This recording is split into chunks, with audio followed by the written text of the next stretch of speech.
start screaming the P word and not stop until we actually stop. Don't no. Please! The P word. Different P. Actually, that's not bad though. Please! No. Leroy Jenkins. No.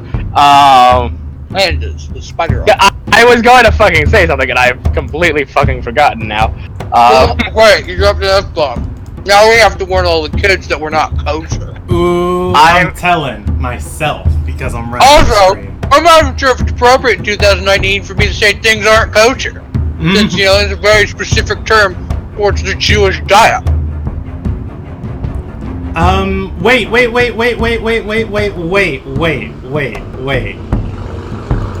This is Group D, not Group B. Yeah. Okay, there we go. That's the right. I was about to say, Ramon reminds me all the time that I'm not in Group B because I abandoned it. Yeah, if anybody was watching the stream, it said Group B on the thing. But, let's see, Brothers in Arms, Episode 8. Yes, there we go. Yep. Oh, I actually do remember what I was going to say. Okay, say what you're going to say, and then we'll start right after. Oh, well, no, I was just going to say that, like, the developers have gone on record of, like, D&D, like, 5e, that the game isn't really balanced past level 10. Like, you know, yeah, player characters get to godhood around 15, like, get close to godhood and do actually become basically god-level characters at, like, level 20. You know, what we should be fighting should not be easy. Yeah. Ramon's yelling at you in live chat again. Oh, no. What? Alright. Let me go to live chat. I just switched over. Well, it's been years since we played D&D on this channel, so... Alright, welcome to the Ilderon Tales. This is Group D, Brothers in Arms, Episode 8. Yeah. And we are... Oh no, we don't have a full party tonight. Rob will be controlling... Dumont. And if you want me to roleplay him, I can, or you can, or you can just control his combat actions. I don't care. Whatever you want to go with, man. I don't know. I don't want to tell Dumont stories. Alright, let's see. Dumont's story is basically, he is the hero. I mean, actually, you know what? I should be really good at telling Dumont stories. All of my humor is esoteric pop culture references. I feel like Dumont is just the hero. You should have access to his character sheet. Period. Right. So for everybody else watching tonight, we are playing Dungeons & Dragons. It is a tabletop RPG role-playing game.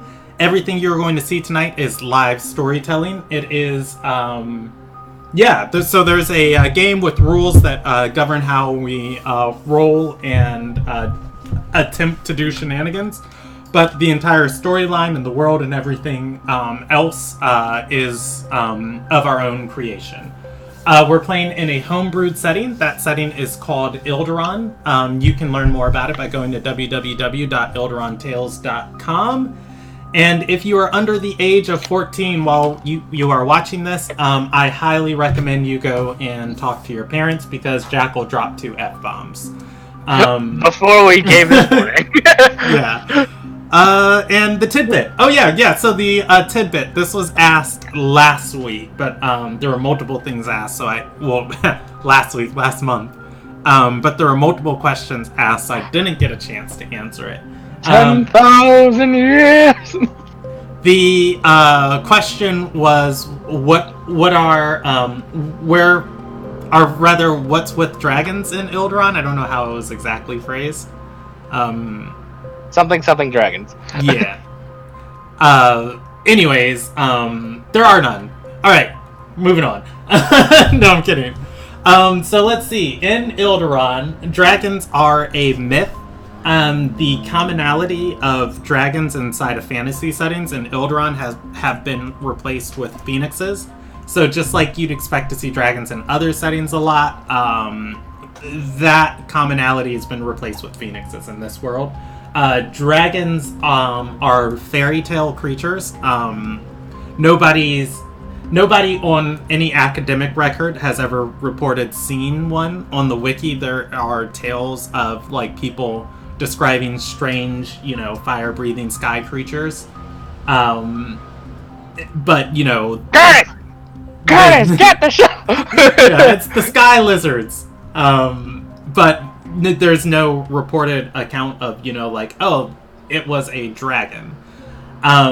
That said, there is an organization called the Silver Dragons inside the world. Their name is Nazaram. Their nickname is the Silver Dragons. One of the reasons why they have that nickname is that there was a lady when Nazaram was being formed. There was a lady that had no national borders. Or national ties to any nation, and she went into the heart of the Kayak Empire and basically tried to reason with them to put aside their differences with Heimsdale and to put aside their differences with the Archblight and join forces against the greater threats that threaten Ilderon. One thing that she called herself a dragon shaper, and that was one of the things that inspired the guy who created Nazaram, was that this lady went across the aisle, basically, and said, look, if we don't band together, we all die. And that is like the lore of their names of why they call themselves the Silver Dragons, is after her. And legend about that lady has been lost in the sands of the Galkan Desert. I had planned for some of the stuff to be explored with a group that was stationed there, but the group quickly fell apart, so we never got to it. And disbanded. Yeah, maybe we'll get to explore it in the second campaign, so who knows. I would actually like to explore that area. Yeah, but anyways, that's why there are dragon references around the world. There have been rumored sightings of them historically. And there was a lady during the Kayak Wars that was human in appearance, negotiating with the Kayak Empire. And yeah, I hope that answers the question. As far as are there any in Ilderon, I won't explicitly say yes or no, but I will say there was one weird creature seen by Group A inside of a black market gladiator arena. Yeah, and I think that's where we'll end that. Yeah, so let's do the recap tonight. I did not read the recap in depth because I spent tonight rebalancing the encounter.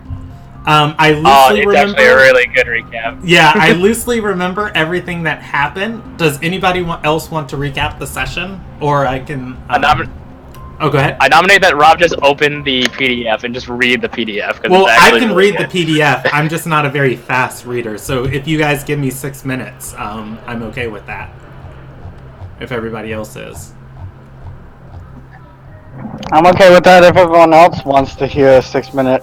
Alright, I'll read quick and we'll do it in 3.5. Alright, the 28th of Hunter, Father A, Rael, Dumont, and Celebris head towards the Magnate's Keep following the arrest of Lilda Alakan to inform Ariana about her charges. Yeah, I remember that. Entering the castle, a large group of people give Father A, accused criminal, a lot of space with one random... I'm not reading this fast enough. Okay. With one random guard that takes the time to stop Father A and inform him that some of the men think the charges are nonsense against him. They aren't, and it's a shame what's being done to his reputation. It is. Father A politely thanks the man and leaves him without further word to enter the magnate's quarters. Ariana is being dressed and greets the knights, mentioning how she heard that Lilda had been assigned to help Father A with his charges and talked up her aptitude, only to then question where Lilda was. Taking a deep breath, Father A reveals that Lilda was arrested for being behind Aelis's death in Storm's Nest. Celebris elaborates that the murderer implicated Lilda's family, and Lilda had known where Aelis was being kept. This leaves Ariana in a small state of shock. I want to call it small, and she dismisses the others within the room. Ariana barely conceals her emotions, but stares. She won't mourn her now-dead mother, and will have Jami handle making sure Aelis's remains are handled. Celebris, seeing this, tells Father A not to press. Father A, crumbling beneath his own feelings, manages to somehow convince Celebris he is fine.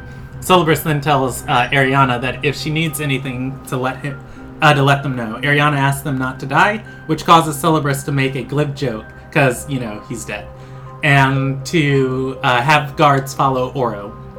Celebris asks Tarim to keep an eye on her and do what he can. Tarim I should put this up on the other screen. Here we go, so everybody can follow along. Tarim, to keep an eye on her and do what he can. Tarim, sadly, can't slice feelings. Father A takes a need prior to their departure to apologize to Ariana. If Lilda was truly guilty, Father A led Lilda straight to Alis. After reassuring Ariana that he wouldn't do anything to Alis without orders, Ariana dismisses them. Meanwhile, Alma and Marrow are out in the region of Arigard looking for religious paraphernalia.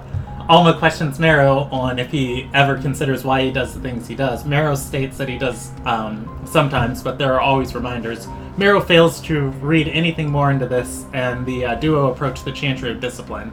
Alma, seeking a religious artifact of a certain value to perform a spell he deems necessary to help in the eventual fight with the Twilight Fang, they find someone within the Chantry who handles these purchases and produces an ornate box. Those from the Alarai family, so yes, his family prior to her ascension.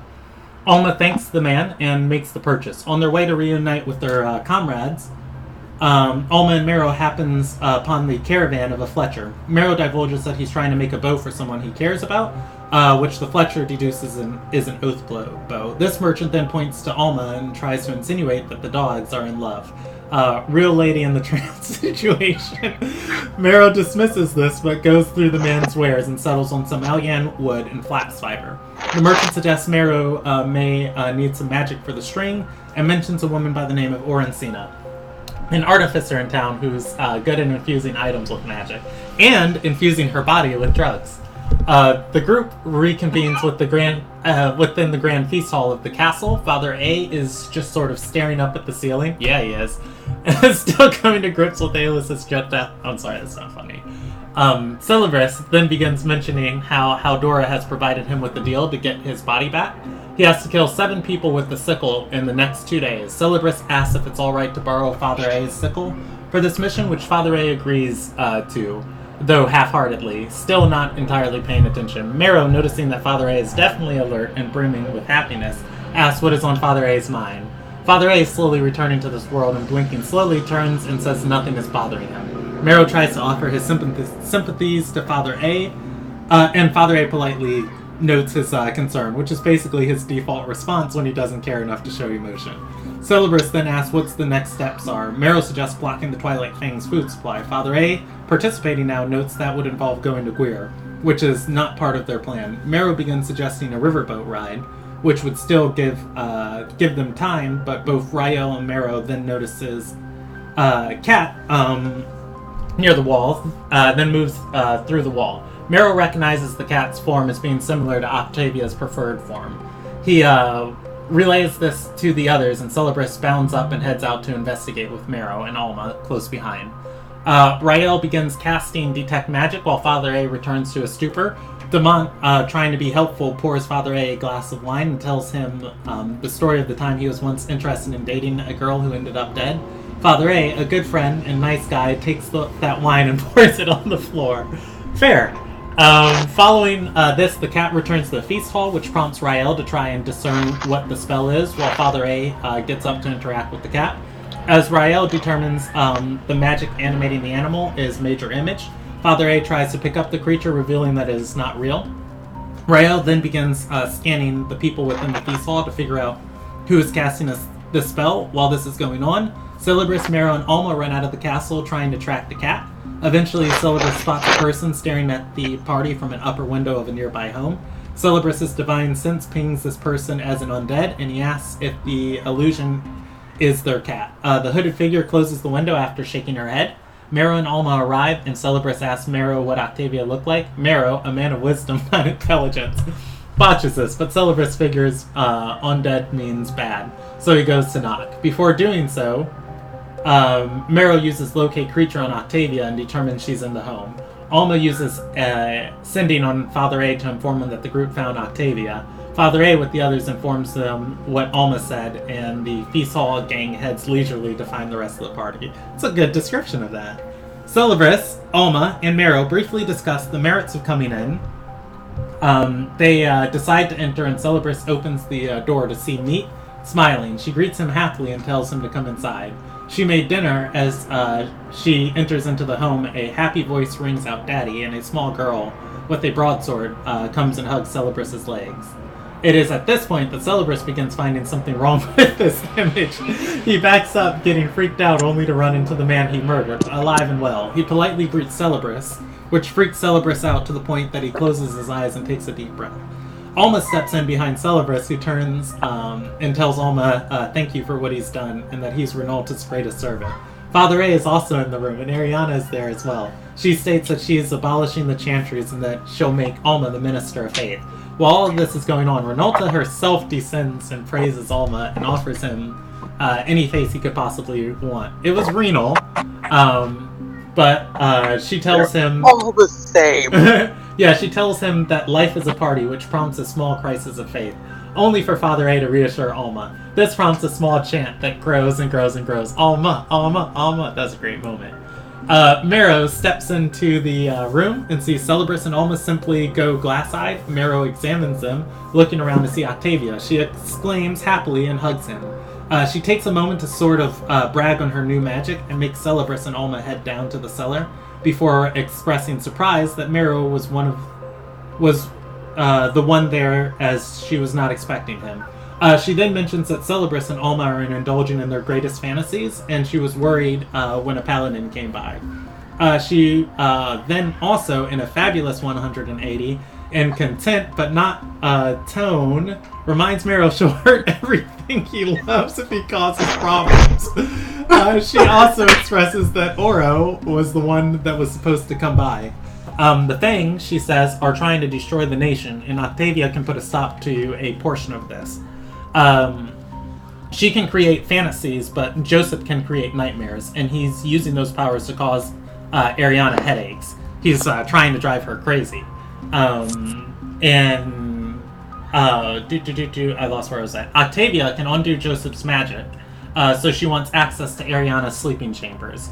She again reminds Marrow about her threat. Around this point, Celebris awakens from the spell cast on him. Celebris then begins calling to Alma and smacking him, which translates to the illusion beginning to get a tad aggressive until he's brought out of the illusion. Celebris scouts ahead and upstairs to see what's going on. Father A, Ryle, and Dumont arrive at the house, and Ryle takes a moment to scout things out, listening at the door. Marrow expresses concern at how the party will react to Octavia's magic, which Octavia states won't matter. It is at this point Ryle signals to Father A, who kicks in the door. Octavia flees and the party is reunited. Within the house, now empty, Father A questions what had occurred. Marrow mentions that it was Octavia who was there, and that Joseph was weaving dark nightmares across the castle. This enrages Father A, who casts sending towards Octavia to learn Joseph's location, which Octavia does not know. Marrow mentions that Octavia wants access to Ariana's room to undo Joseph's magic. Father A is razor focused on getting to Joseph and strong arms Marrow into using Locate Creature to try and find Joseph, knowing about his previous dark dream. He directs the party out of the house towards Firewatch. At this is where the dungeon's located. The party marches through the main castle, who happen upon Oro pacing in the Grand Feast Hall. The party stops to speak to Oro, who has a guard. Father A, who is absolutely out of patience, tells Oro they saw Octavia, and he wants to know anything he should know, as Father A needs Marrow right now. Oro joins the party and mentions how he and Johan had found her in Somar Villa, but provided her mercy. He gave her money to start a new life and didn't expect her to be back in town. They are then stopped by that guard, who expressed sympathy for Father A's plight. Father A again politely tells him he appreciates it, but tells him he's busy, and leaves the man trying to mention something about something. Father A isn't in a position to care. Near Firewatch, Joseph isn't showing up in the spell. Marrow takes this time to tell Oro about what Octavia wanted and how she can undo Joseph's nightmares, and that are being placed on Ariana. Meryl expresses a certain distrust for this, given he can't be certain Joseph isn't exerting any control. But Oro trusts his sister. Oro asks how he can deliver this to Octavia, and Meryl gives him the address. Rael, a damn snitch, tells Father A that Meryl divulged to Oro about Octavia, and that Oro will be giving her the key. Hearing this, Father A turns to Meryl and expresses his rage, only to be interrupted by Celebris punching Meryl directly in the face. That is where the session ends. Alright. I'm not going to allow anybody to add anything, because that pretty much covers everything. We're going to pick up several hours after that event, after everybody's made up and is happy, and is holding hands and singing I'm sorry. I'm going to veto that. I'm kidding. We'll pick up. Right. Okay, to expedite this, E, I'm going to need you to roll 3 athletics checks and 4 con saves. As he just continues to beat you, going, "Why are you so stupid? Why are you so stupid? Why?" The grapple checks, and then eventually when I choke you. All right. So Those are actually not bad. it is the 28th of Hunter. It is the afternoon, and you guys are in the upper chamber of Firewatch at the bell tower. For once, the bells aren't ringing. Yay! Oh, cool. For once, we're not under attack. Celebris has just punched Marrow in the face. If anybody is retaliating or joining, I will require initiative. If it stays between Celebris and Marrow, I will not. Nah, I'm I just gonna would watch. take this moment to note that Marrow totally took damage from that punch. He made the con save. Because he's still Yes, conscious. we did do that. We made sure to do that at the end of last game, I remember. Yep. Oh, cool. Yep, I didn't know I the definitely don't have that concept, noted. I have that noted on my sheet as well. I put it in the recap. I believe you told him to note that because you would forget. Mm-hmm. Yep, I do remember hearing that, as well as I rolled those con saves and athletics checks just because he told me I needed to. Alright, so, those don't Just matter because, because, Father A's not taking a bajillion attacks right now. I was kidding, anyway. What do you guys want to do? Oro has left his guard following behind him. I forgot the name of his guard. I thought it was a bug. Can you say that one more time? It was a guard, Jackal. You're thinking of somebody else. Anyways. I mean, I'm going to stare angrily at Marrow, who's been punched. Marrow's just gonna stand there, kind of in a fight, like, stuck in between running or punching back, but he's just standing there. Do you realize what you have just done? Marrow will remain quiet. You have just potentially given our enemy, people that want to kill Ariane, access right to her. I need to turn you up. I can barely hear you. Bless Oh, you. Jesus. I'm sorry. Now I have to go and convince Oro that if he tries to do something like that, he's not gonna have a good time.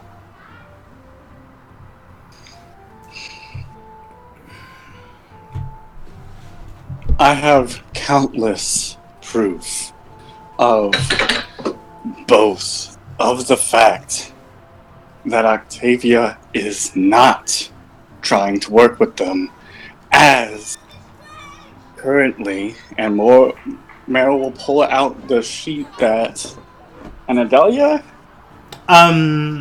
Reynolds. Yeah, I think Spider- Anadelia was the one who gave it to you.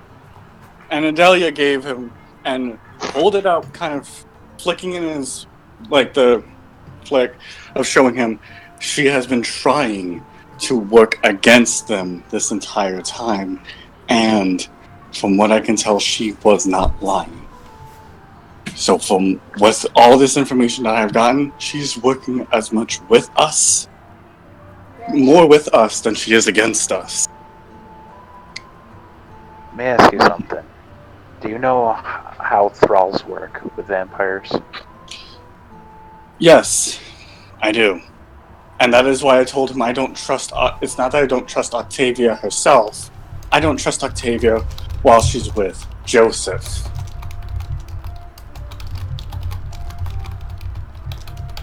And he still went after it. I told him that. He asked me for what Octavia told me and what she wanted from him, and I told him because I'm not good at lying about things like that. So you don't lie, just shut your mouth. Sometimes making sure everybody knows what's going on is the best thing, even when you make an irrational decision. If I may interject, Marrow, I understand what you're trying to do, but in the world of diplomacy, sometimes ignorance is bliss.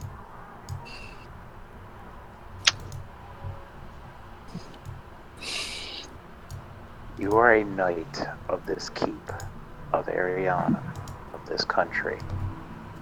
What you did is potentially just put our queen, our mag, in life-threatening danger. That is treason. Then I'll die for what I felt was right. This is getting really, really dangerous territory here, guys. I know this is, but this is within Marrow's character. That was not out of character. I know, it's... Oh. Honestly, they're all very... Anderson, me and you are the only ones that can catch up with Oral right now. Christ. It's nothing we can't fix. I would suggest we have bigger fish to fry than trying to hunt down Oro. Simply move Ariana for the evening, and it won't matter what key he gives her. Yeah, and trying to explain to her why we need to move her for the evening is not going to be easy. It won't be insurmountable. I'm probably going to be in more trouble than Father A was, and I acknowledge that. Right now, I think we should focus on finding Joseph, or on finding you some souls to feed that sickle, so you don't leave us in a couple of days.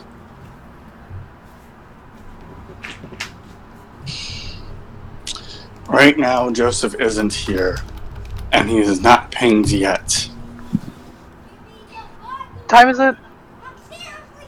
It is the afternoon of the 28th, after midday. We'll have to wait until the evening. Yeah, it's moving into moving towards the evening. I will go and try to catch up with Oro.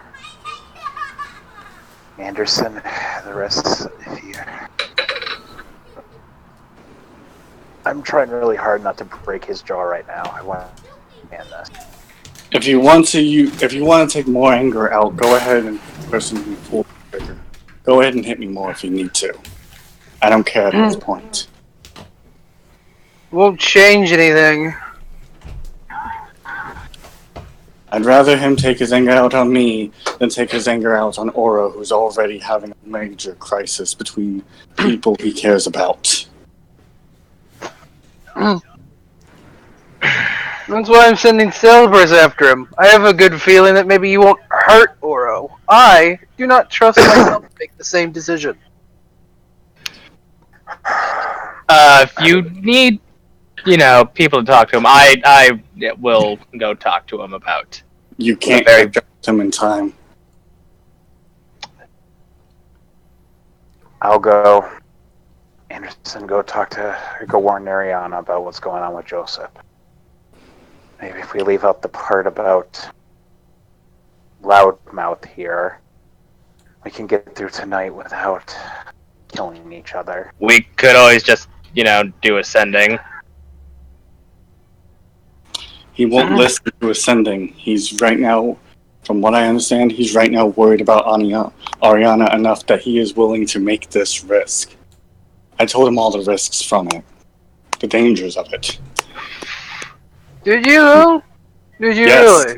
really? Yes, I did. I told him what I know of what's going on. So, Mero, I respect you, but I really don't think you thought this through. I told him what I thought. If you think you can convince him better, go ahead and be my man. I will. I'm not going to go persuade him because my version of persuasion right now will involve breaking his legs, so he can't go to the house. Or, worst case scenario, I just put him to sleep. The first version sounds like treason. I've already committed treason this week. This week. Taking off down the hallway. Or treason. Alright. Celebris walks down the hallway. No, I'm Hypnotized. action move, regular move, going. I think it'd be 90 now. Alright. Where do you go? I'm Give me heading direction. back to Wade. Since I know he would be going towards that house, I'm heading back that way towards the house, going down the halls. Okay, which gate do you leave through? The fire watch, wind watch, water gate, or the earth gate? Which one is closest to the house? An argument can be made that the earth gate is closer to the house, but the water gate would probably get you there quicker. I'll go through water then. Alright.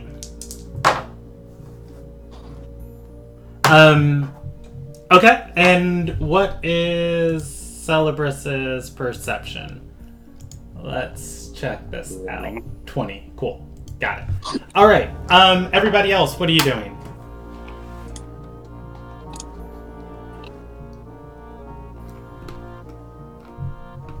The rest of the party. Torn.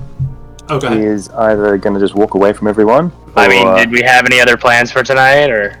Hold on, let JV finish.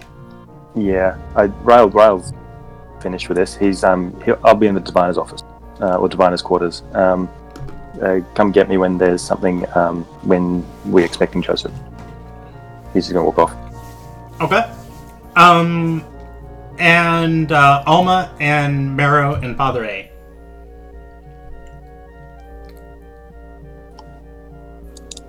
I guess I have to go warn my Mac about a new pertinent threat.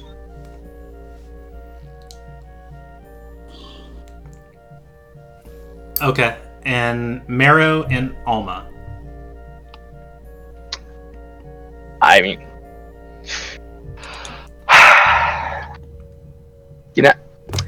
can I just ask you what made, why?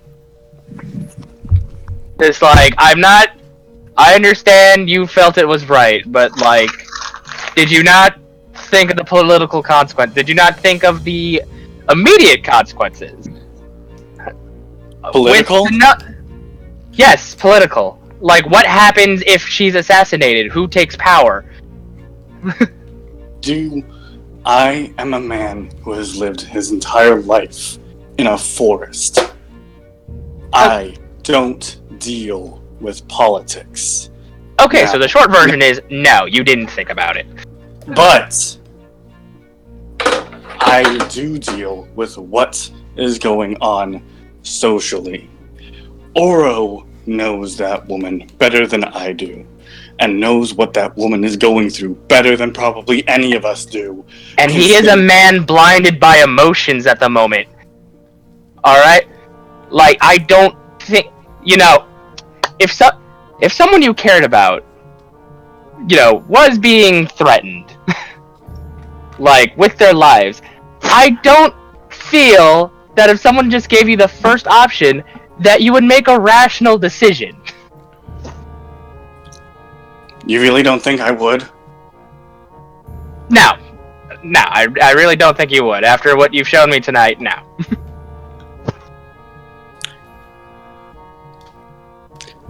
I recommend you going with Father A then. That's all I'm going to say. I already left. I'm staying here and I'm going to keep the locate creature active. I'll let you know, and I'll try and make as much noise as I can to get your guys' attention. Who are you casting locate creature on, Joseph or Octavia? Joseph. Okay.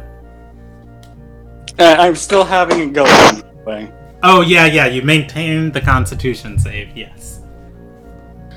And it's like, I'm just preparing myself for whatever I need.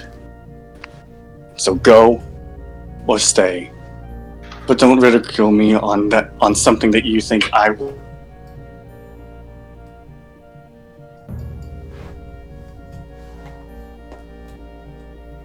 You know, I say these things not because I hate you. I say these things because I'm very worried that you are going to get executed for this. I know. Like, this is on border treason. You think I didn't think that? Again, no, I really didn't think you did. I think about I don't care about political. I Then know you what are a happens fool. more. I know what is more recent and what these things can do. I know what I did is against the law, but I thought it was the right thing to do because you have to break the law sometimes to enforce what you care about. As I said, either go with Father A, or let me relax a little bit so that way I can get my shapes back. Alright. Dropping this for tonight, but we will return to this. I wouldn't expect anything else. And Mayor's gonna close his eyes and begin meditating. I'm not leaving the room, but I'm not saying anything. Alright.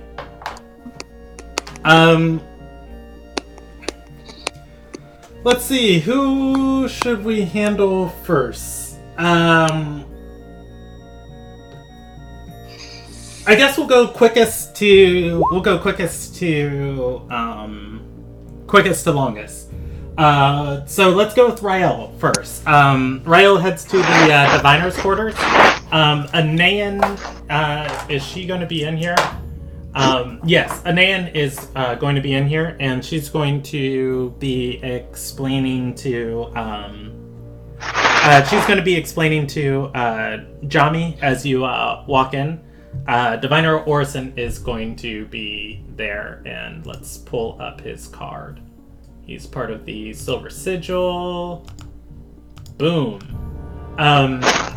She's going to be explaining to Jami as you walk in, and she's going to say, we hired another diviner in your absence, and since Diviner Flaytreb has been in prison, she served the role faithfully for a day, but I've yet to hear from her today, as from my understanding there was an assassin roaming through the keep, and she tried to eliminate me. When she was let out of her cell, she shakes her head and says, I haven't heard from the other diviner since. Jami is going to nod and say, I'll have some contacts through the city, see if they can find anything. And he's going to look up and see Rael coming in and say, he gestures to Rael.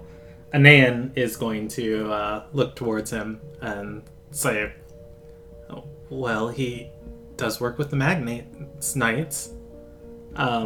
Jami is going to say, Lord Kytrius? Or Caltris. Yeah.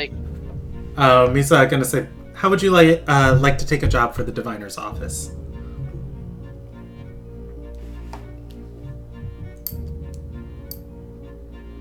Oh, I don't think JV heard any of that. Nope, I just got back to hear that final thing. Okay, so I did it during something else. I see a lot of people jumping in and out of the channel. Is the channel messing up again?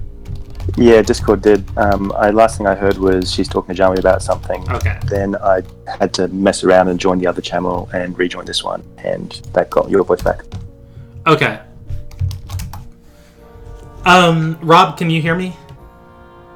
Rob cannot hear me. If this... let's see. Rejoin that other channel. I link in group D. If it doesn't work, let me know. Can't hear you. Okay, so what you missed, was that you walked in on a conversation between everybody is just going everywhere. I just like see Discord on my screen of like people jumping to each channel. Yeah. I don't want to do this without most of the party here, so let's see what we can do to resolve our communication issues. Cool.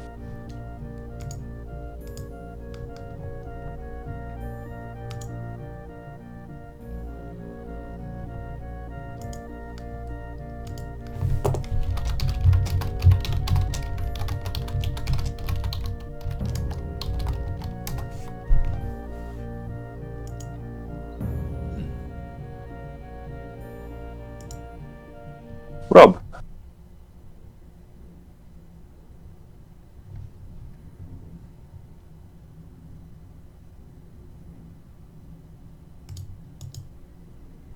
Rob, Anthony, can you hear?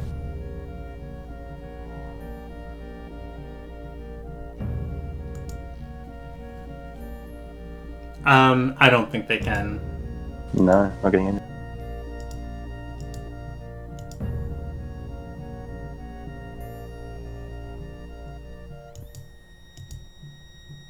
How about now?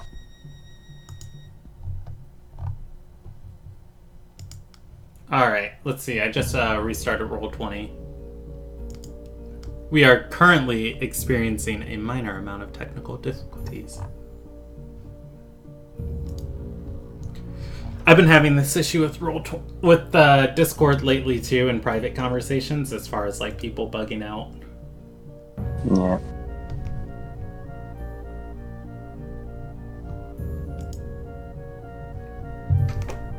And allow. Okay, can you hear me on Roll20? Hold on, I'll just turn the audio on. Testing. Can you hear me? On Roll20?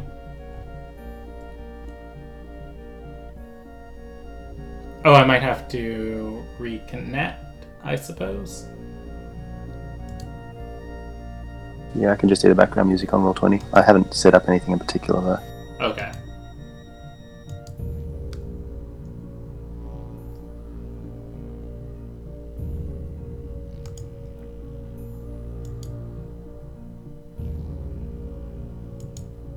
Let's see. Reconnect.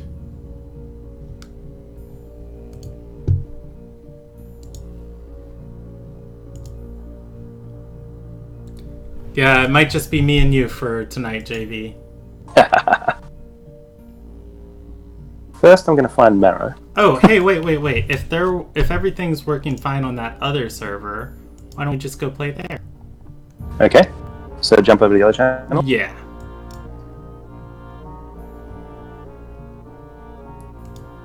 Alright.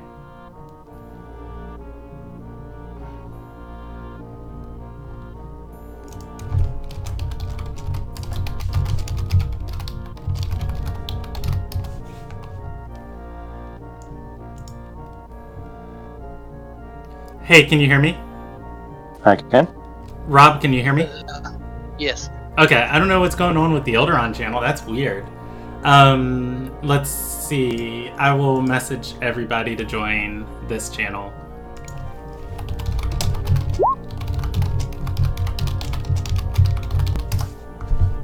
I can hear again. Yay! Oh, yeah, I hear a wolf.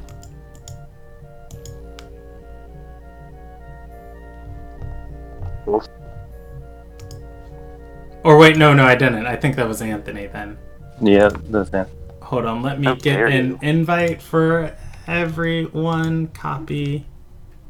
And let me send this again. Join this Discord channel. We are talking here.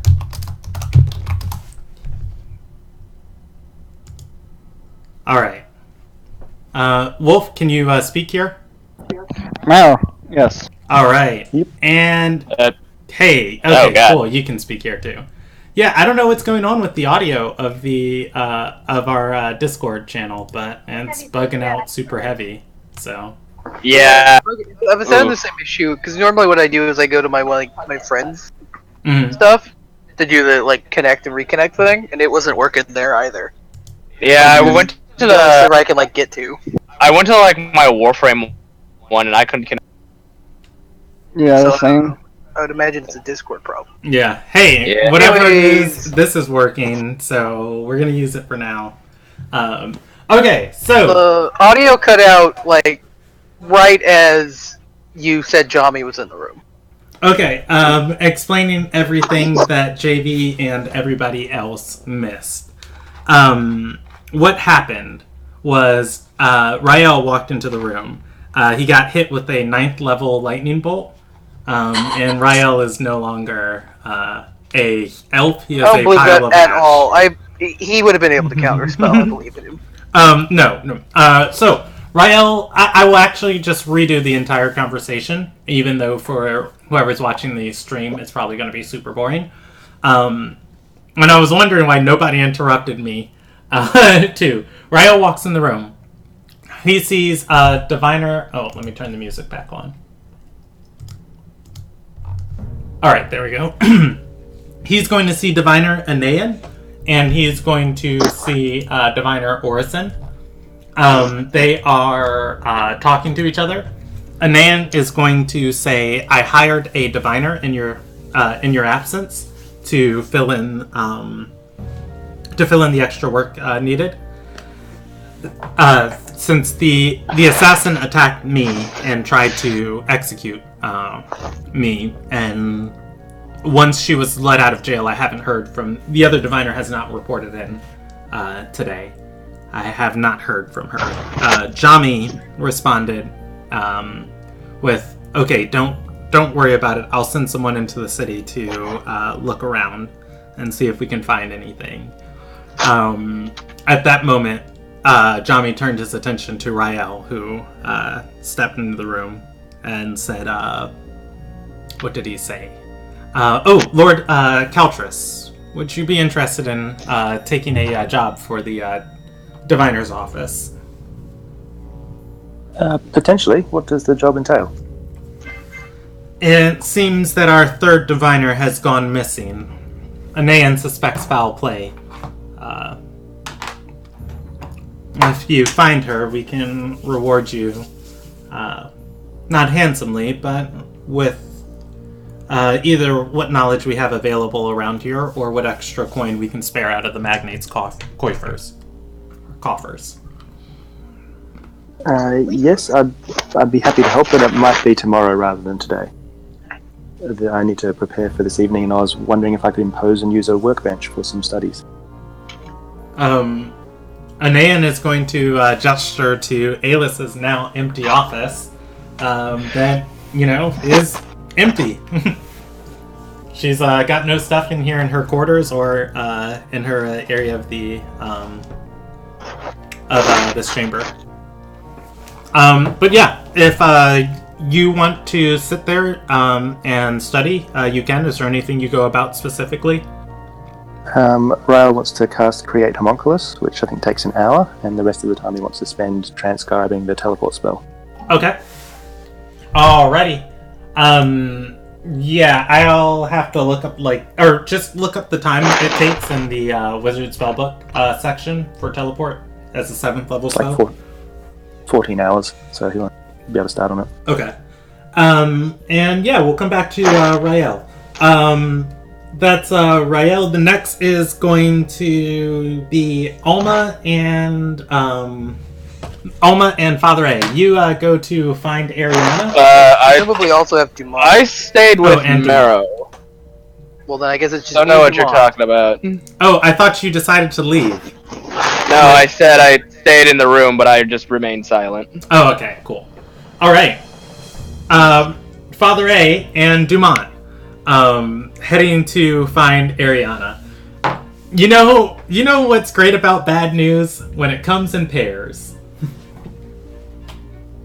Yeah, I definitely want to just keep giving Ariana. So, hey, I understand, I told The you. next bad news I wanted to give this woman was none, because I'd be dead. I'd be the bad news. Well, I mean, that's kind of good news in itself. I was off to commit suicide. The and then I greatest got criminal in sidetracked. Martyr's history is now dead. Also, it was Father A. Good news, bad news. Good news is I was hoping to be dead next time we had to interact, but I'm still here. Bad news. Still here. Let us roll her a. Let's actually. You know what? I'm not even gonna roll a die. I know where she is going to be. Going and looking for her inside of the keep. You are going to. Well, no, nobody's going to be in the keep. The keep's going to be unoccupied. There are going to be a couple servants cleaning it. Regaining life decisions.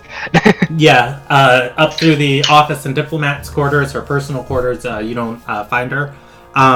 Finally, searching the Sage's Tower is where you are going to find her.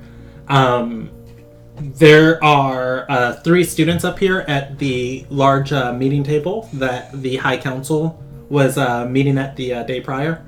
Anna is walking behind them as it seems they are transcribing a book. High Sage Anna Estelle of the High Council. Let me find her card. Oh, hey, it's Other Bay. Yeah, she's alive. That's good. For now. Because bad news comes in 3s, so. Ooh. They say every great story has 3 parts. Sitting on the other side of the table is Ariana Bertolf, and she is saying to Anna, well, actually, you don't have crazy perception to hear the echoes of their conversation. No, it's 14. Yeah, approaching. As you get in, you're going to see that they were having some sort of conversation between her and Anna. They pause, looking at you coming into the chamber. Anna is going to raise her hand and shoo the 3 scribes away as they pick up their tomes, and they all bow and say, "Thank you, Sage Estelle." And they are going to start departing. Anna is going to look at Father A and say, "If you've come for advice, I'm currently in session." Ariana is going to stand and say, "I can take my complaints elsewhere."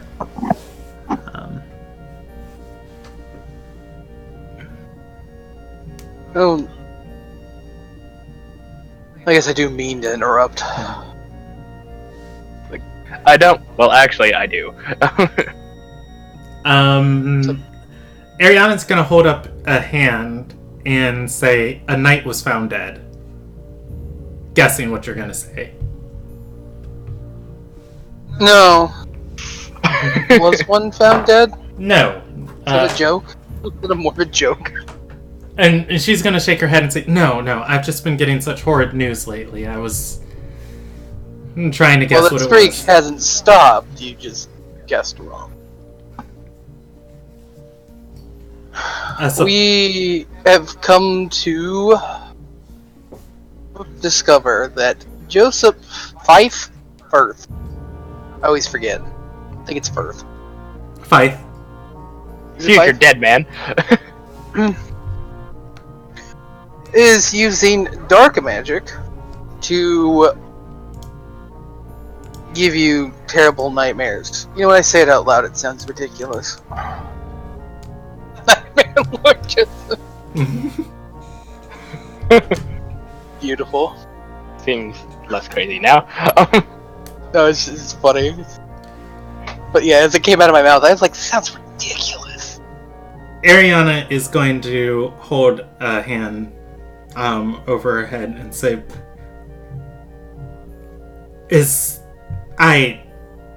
how?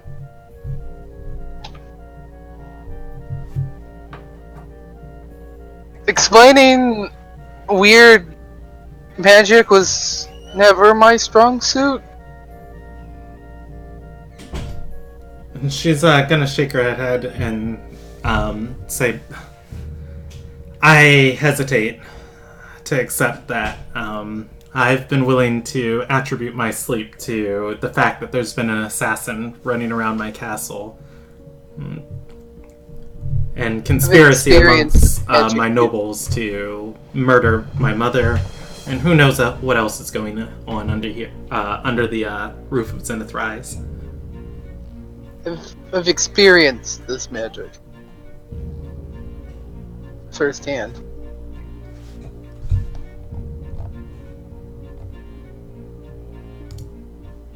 So I wouldn't dismiss it so easily.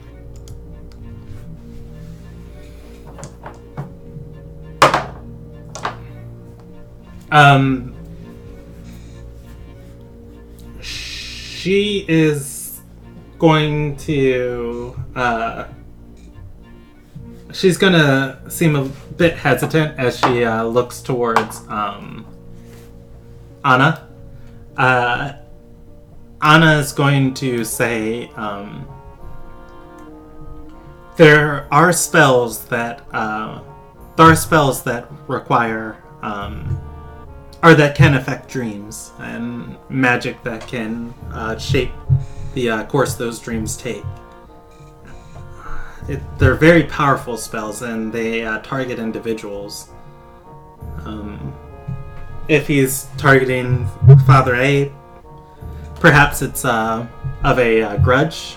If he's targeting you, I can understand why, as you're the leader of the nation. I don't think it's targeted. I think he's able to affect a large area. Anna is going to nod and say, my magnate, you know I serve you faithfully, but the role before I was chosen for your high council that I occupied was the Sage of Ardor, appointed by the Chantries themselves. I have knowledge of the inner workings of some of the Chantries. And last I remember this name, Joseph Fife, I do believe there was a secret wing of the Chantry of Discipline that was investigating him. They asked if I had any dealings about him. And she's gonna hesitate for a moment and say, the Flame Inquisition, I believe their names were? It's the Cinder Inquisition, right? It is. The Cinder Inquisition. And Anna's going to nod and say, yes, of course. Secretive and closed-off bunch, those ones are. But nonetheless, the Chantry of Discipline is not known for letting any undead in their purview escape. If he's causing an issue, I only suspect it might be for a few more days before he's dealt with. I intend to handle it tonight. Being said, I feel that Rael's prepared to magically protect you, but I think it might be best that you find somewhere else to sleep tonight.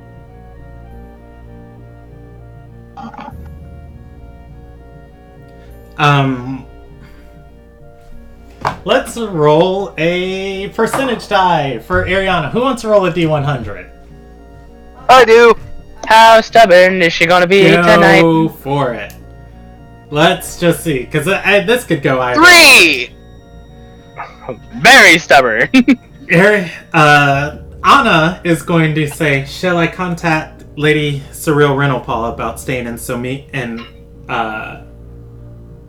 Ariana is going to hold up her hand and say, "We just moved back into Zenith Rise and will not be under her watch and key again."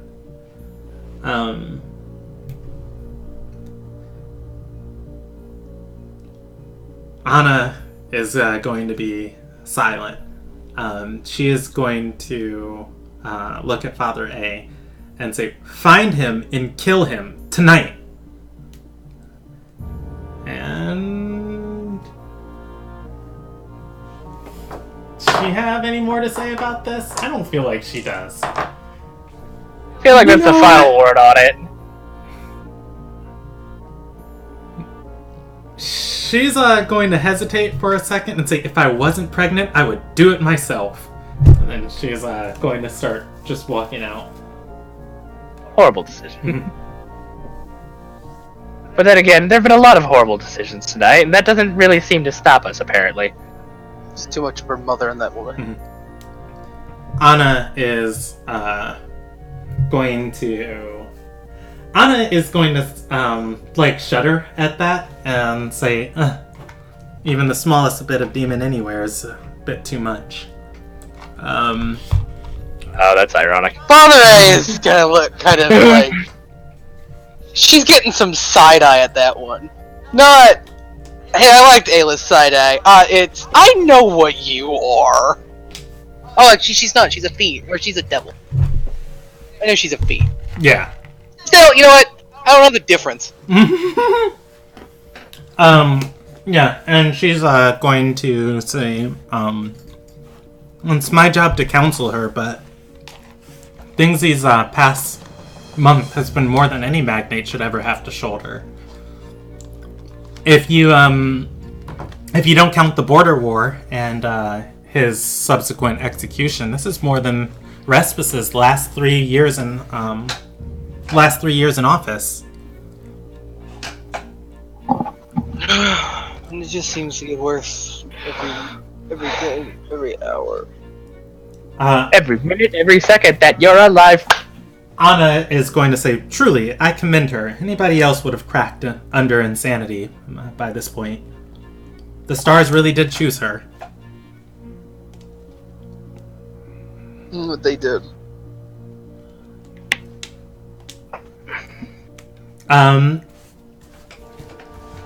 Nonetheless, she instructed you to find this Joseph. Would you like for me to reach out to my contacts within the Cinder Inquisition? Torque doesn't have any idea where he is. I don't know exactly where he's going to strike, but he'll be by the castle at some point tonight. He has to be in proximity to use his magic. When that happens, I'll find him, and I will revel carrying out my magnate's order.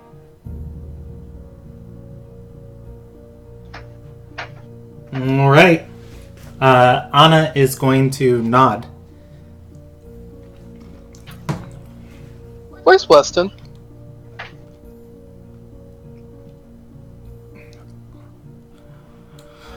She's going to stop.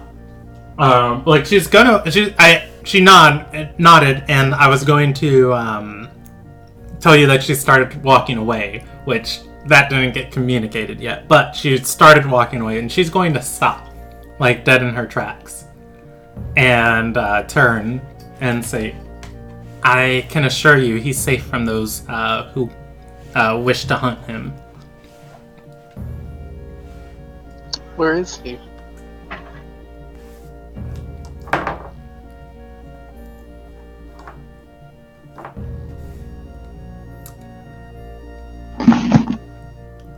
Anna is going to turn towards you and say, there are those in this world afflicted with magics far beyond any mortal's comprehension. And then, even stranger, on seldom occasion, there are those that understand that magic. He's in a place where he'll have the opportunity to understand. What curses him?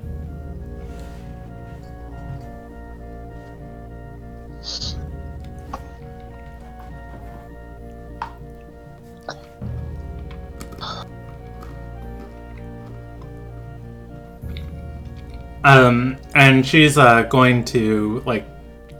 Oh, no, I don't feel like she's going to put a hand on your shoulder. She's going to just, like, look down for a moment and then finally, like, look up at you and say, we will likely see Master Rendell again. And might not be for some time, but again, I can assure you he's safe. You'll see him. I won't.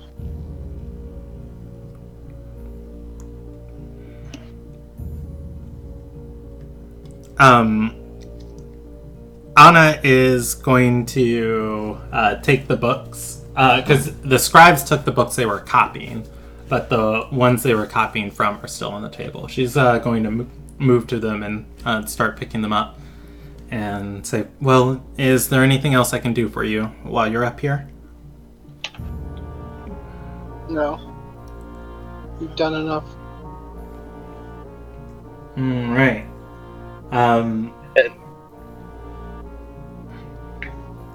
Oh, was somebody about to say something? No.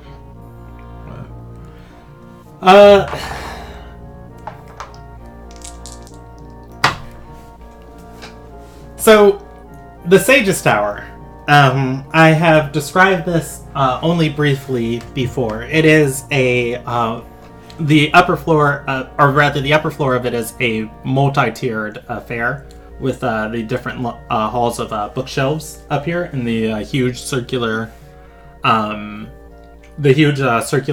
that's placed on top of the tower. On the roof of this circular room, there is a massive glass orb that has been hoisted and affixed into place that acts as a magnifying glass looking at the night sky.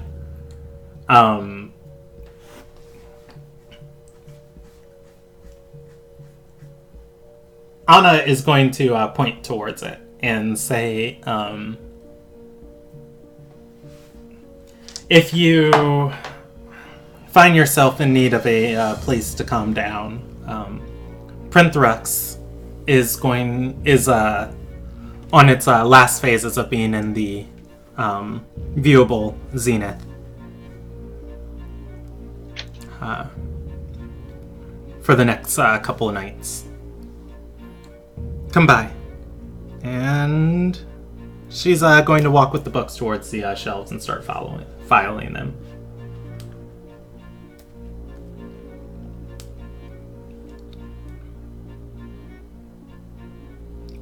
Printhrax is a star. It is like the North Star in Ardor. Yeah, she basically just said, come hang out and gaze at the stars, which sounds really sweet if I wasn't, going out of my mind and angry right now. Basically, if you're anyone but you. Which is like, I feel like that's what you need right now, to take a moment to breathe. Alright. Or watching still. Does Dumont and Father A want to do anything else up there? Well, not up here. Okay. But if I recall correctly, not too far from this location, in a courtyard. Oh yeah, at the bottom. So, I will go back. Okay. Since I'm in the area. Yeah, you have to do this hour, but yeah, you'll be able to find that, and we'll come back to you because I have that info in my Google Drive. Do I have quarters? quarters. I feel like I just kind of hobo sleep around the castle protecting Aria. Yeah, I mean, you can get a room at any of the barracks, and then any of the diplomats' quarters they let you sleep in if they're not occupied. So yeah, now to think about it, you really do just hobo around. I just do kind of hobo around. Okay, well then after I obtain those things, I'm gonna head to the diviner's quarter, the diviner's room. Okay, we're gonna come back to you because I'm going to steal your couch for the next hour. we're gonna hit Alma and Marrow and then Celebris. Marrow, Oh god, things are happening. you are staying in this tower with your locate creature on. After about 20 minutes of staying here, one of the guards of Firewatch is going to look over to you and say, your friends were talking about weird magic up here earlier. Is that why people haven't been sleeping well in the castle? You know, they say night shift's the best shift to be on inside the barracks now.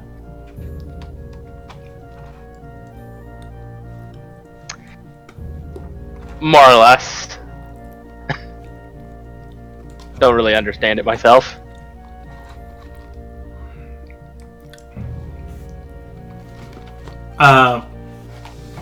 You there? Oh, he's Yeah. muted. Okay. Yeah, I'm here. Sorry, I'm here. I was asking you said about 10 minutes? 20 minutes. 20 minutes. I'm going to let you know when your locate creature lapses. It is going to be soon. And Did I have enough for a short rest or no?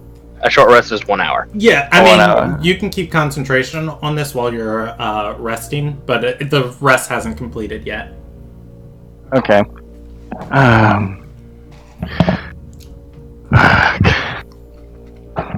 Yes, there has been some magic that's been affecting those in the castle, and hence why I'm planning on trying to keep at least a nose out for those, or a possible cause of it. He's going to nod and say,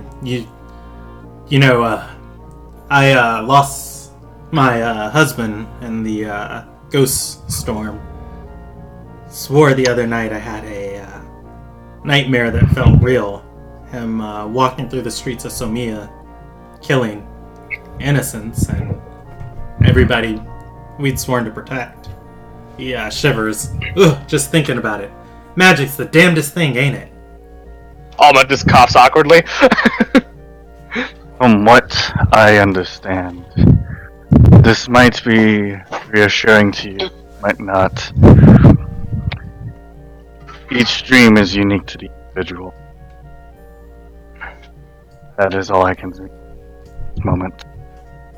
Marrow not opening his eyes at all, kind of still mostly concentrating on the spell and more so meditating, trying to keep himself calm.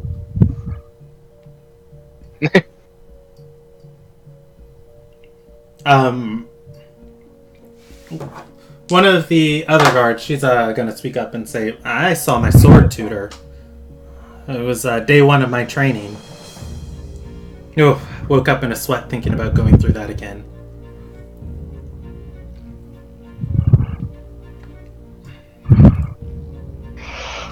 It is about at this point when your locate creature lapses. You do not get any pings on Joseph.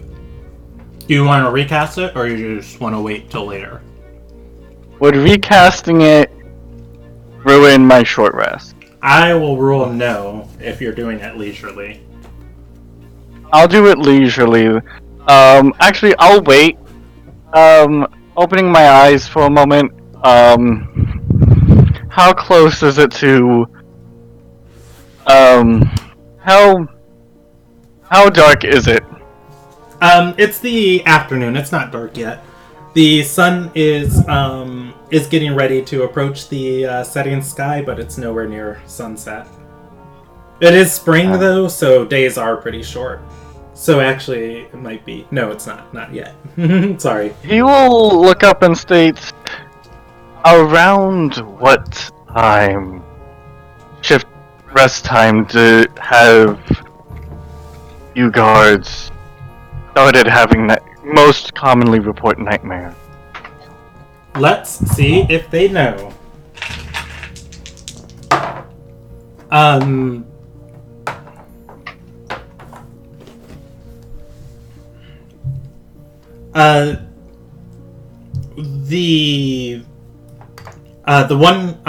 The male guard who spoke earlier is gonna shrug and say, "Well, I didn't know it was a thing.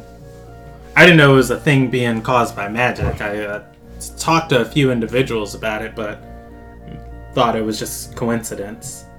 The woman is going to speak up and say,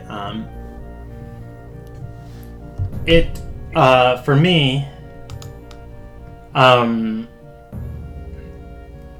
me, it happens every time I rest in the servants' quarters. Barracks has been fine for me. He gestures at her and says, "You sleep in the servants' quarters?" She is going to nod and say, "Yes, ever since they hired more guards to protect the castle." And, oh, no, not more guards. What's her face? Marlena. Marlena brought her men to the castle. Around what time would you say you go? I need a time frame. I need to track somebody who's going through. I don't know. Actually, DM question: how far away is this tower away from the servants' quarters? Let's see. I don't have this pulled up, but I would say 1,000 feet. 1,000 feet's like a fifth of a mile. No, it's not. Yes, it is, because a mile is 5,200 feet. Zenith Rise itself is probably like a half mile in diameter. So yeah, you could probably just hit the edge of you could probably just hit the edge of one of the servant quarters, but you are terribly far from the other servant quarters. Alright, just thinking aloud, as Alma now, of like, if it's been mostly reported in the servants' quarters, how, we do know that Joseph has a limited range. How far does your locate creature go again? I need to double check this. 1,000 feet. 1,000 feet. Wait, is that actually my locate creature? Let me double. Yeah, I'm just gonna cast it. It is 1,000 feet. Yep. So, like, just quick question. I think we're searching in the wrong area. That is possible. Well, but if I can for a moment, if you know the dungeon is being affected and the magnate's room is being affected, you'd be looking in this area, like right here. As far as like what 1,000 feet pings, that's assuming Joseph's effect is only for 1,000 feet.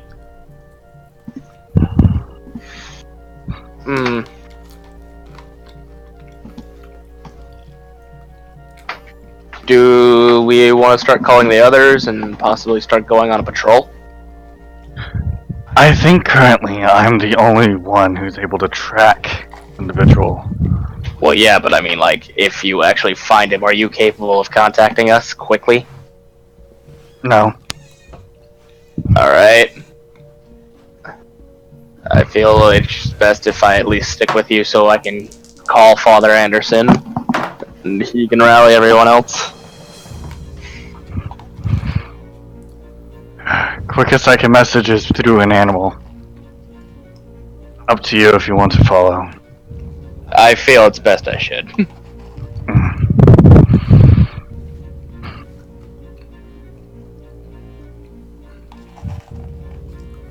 Mao's going to get up.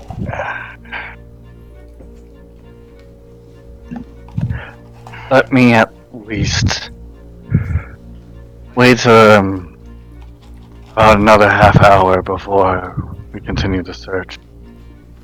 I'm fine with that. Actually, what did I leave off with? Do I have Marrow, anything that needs to recharge? roll me an intelligence check.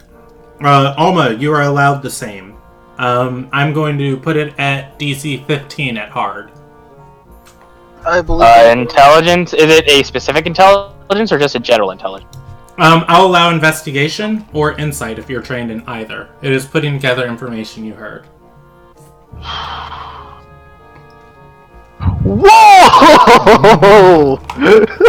Oh, You said did I investigation. say 15? I meant 30. DC 30. Sorry, Marrow. No, I'm kidding. I'm looking for. I'm not trained in. Beautiful, because it's like hard to even lie that. 'Cause, like, I mean, like, I'm not even sure. I'll roll anyway, though.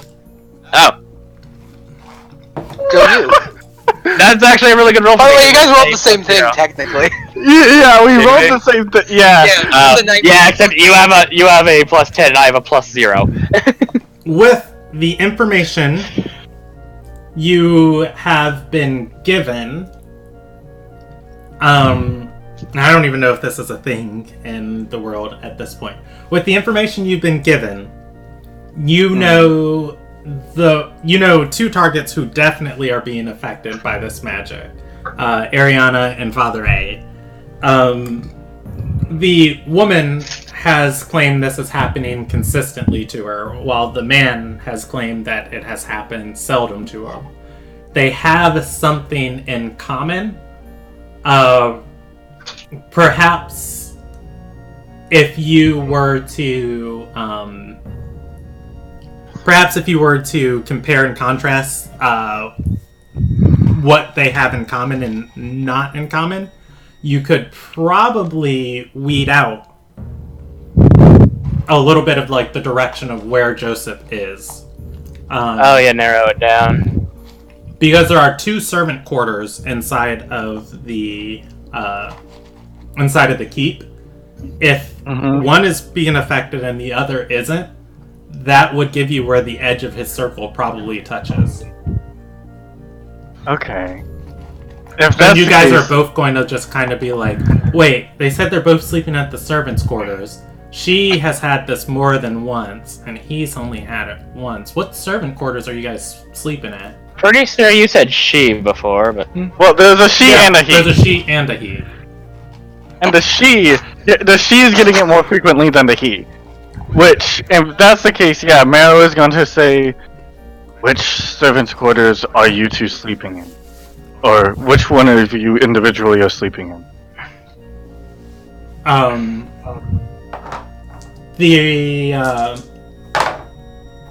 The man is going to say, oh, well, I rotate through both of them.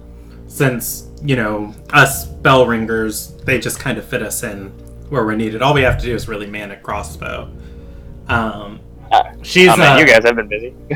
She's going to say, well, I'm a senior officer from the Watergate. I actually, when the barracks filled up, they gave me my own spot inside of the servants' quarters attached to the magnate's keep. Quarters. So by the Watergate, by the magnet. No, Yeah. no, it would actually, yeah, it would be nearby Watergate. It would. She's there. at that one. He rotates between the other two. Or he rotates between the two. I was like, and have you been getting these nightmares around the The one closer to the water gate or the one closer to the tower? The one that's attached to the magnate's keep, Jackal. No, I'm asking the other guard. Okay. Like when he had his nightmare. He's gonna say, "Oh, well, I mean, I've been sleeping bad, for quite a while, but it was worse when I was at the magnate's keep quarters." Right.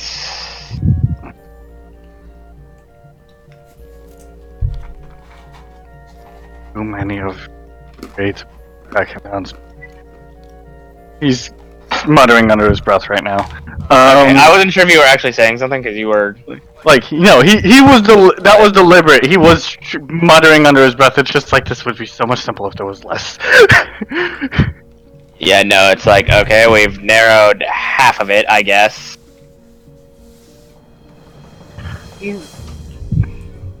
I mean, everybody in this region has been sleeping poorly, but if Joseph's doing what you think he's doing, targeting Ariana, and these two guards are experiencing it always, you can probably assume that it would go something like this, if like that area is always encompassed.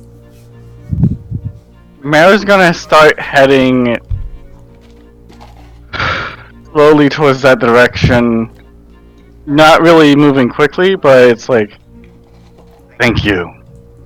Saying thank you to the guards and stating, hopefully tonight, this will end. Should I contact? Not yet. Not All yet. right. I would rather. As much as I want, I don't want to signal a false alarm. Roll me a survival check. To Mara? yeah, you've got 2 points to try and triangulate, and you're finding the other. All right, I am actually really good with survival. I'm really not, so that's good. All right, and we'll come back to Marrow. All right, so Celebris, you head out quickly, heading down the street, looking for Aura, out of the water gate. And what was Aura's guard's name? Alton? I think it was Alton. I don't know if I saved it. That's my bad. You're going to see Oro and the guard that Ariana assigned to him on the streets of Maiden's Row as he is heading down looking for these manors. You catch up with him well outside of the castle. I did not save the name of that guard, so we're just going to make it up if his name comes up in conversation. He's a knight who does things. Nameless Knight number 943. Well, I mean, he'll likely stick around for a while if you guys don't get him killed. That's a big if. I hope he doesn't have a family. Exactly. Ariana has told you guys to try and stop letting her knights die. Specifically, you guys and Oro, because she lives him. Too bad. Too bad. All right. My entire last mission to die. I'll make sure to do the murdering Joseph part, but I'll die doing it. Damn it. Okay, so you are going to catch up with Oro. He is counting these house numbers as he's walking down the row. Oro. Oh, I'm sorry. I don't know who I said, but I meant Oro if I didn't specify that. Yeah, no. Celebris is calling out to him. Oh, okay. Yeah, Oro is going to stop and... well, no, he's not going to stop. He's going to look back in your direction as he's walking and say, come on, keep your voice down. He gestures for you to follow closer. I'm gonna walk up in front of him. And his path? Alright, he looks up at you as everybody has to do. And...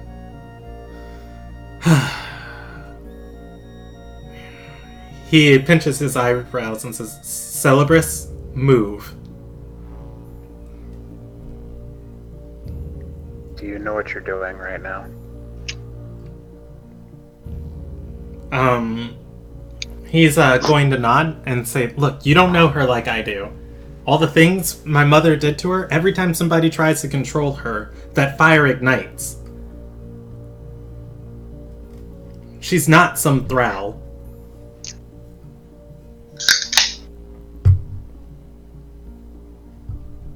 You are leading, giving access, magnate of this country, to someone who could potentially become or is an enemy, cause her severe pain, potentially death.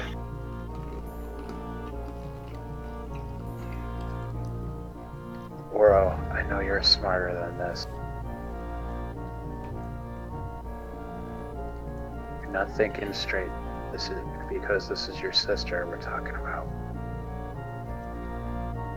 Oro's going to lean in and say, look, I've been guarding her again at night. Oh, sorry, let me lean forward to my microphone so you guys don't have to struggle to hear me. I was going to say, look, I've been guarding her at night. You haven't seen how these dreams have been affecting her. If she can help, or if Octavia can help, he's going to nod and say, she needs help. And what do you think the rest of my group is? We're on the hunt for Joseph right now. Kill him, not him. If you really want to help Ariana and not be a traitorous moron like the dog, you can join us in doing that. What would you rather do? Betray Ariana in this country, or truly free your sister?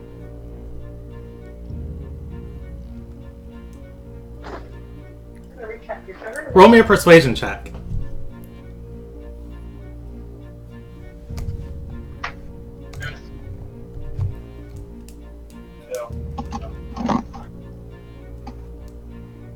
One second.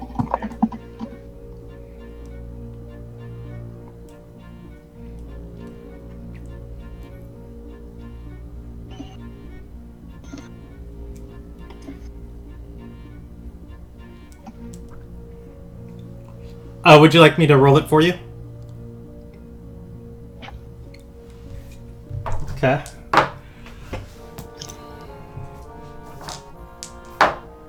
Alright, so Oro is going to swell for a moment and say, I suggest you watch your tongue when addressing another noble. And he's going to say, weren't you the ones who told me to stop accepting every order blindly and to act on my own? Oh, don't do this here.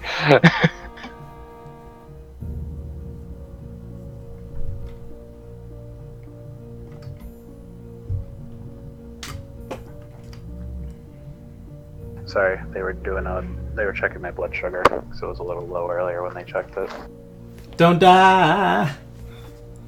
Staying alive! Staying alive! You're right, following every order is foolish, Oro. But your number one job here is to protect Ariana in this country, isn't it? What do you think Taram would say if he found out you were doing this? Do you think he'd even get a word out before he took your head off?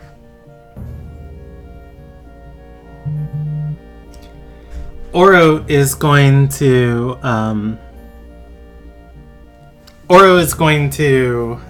exhale and say, I'll stick by her side vigilantly tonight. If I see anything strange, that vampire comes by, I'll decapitate him myself. If she has another one of those nightmares. She has another one of those nightmares tonight. I'm getting my sister's help.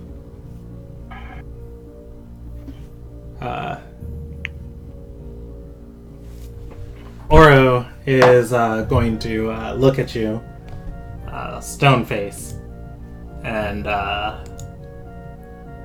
he's going to start walking down the other street, and he's going to say, Altuin, come on.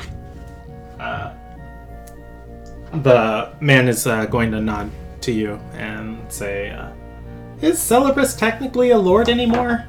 And I think he'll ask that. He's going to say, are you a lord? Do I have to give you a farewell? He nods and says, Lord, does he know your last name? Celebrus? It's fucking polite, you little cretin. Yeah. And he... Celebrus is just gonna look down at him, pan-faced, and be like, just keep the moron out of trouble, please. Yeah, he follows behind Oro.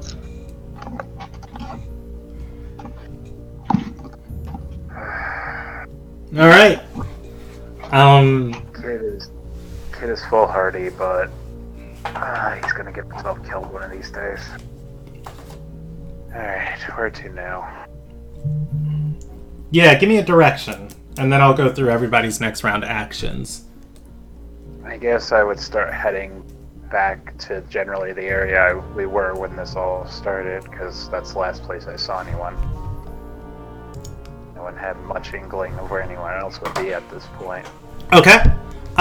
Roll me a investigation check for just meeting up with the rest of the party. Father Anderson. Hi. You go to move the rocks Alis told you about in the structure of the wall. The building topples and kills you. Oh my god, thank you. Christmas in September, boys. I'm going to bed. Alright, let's see.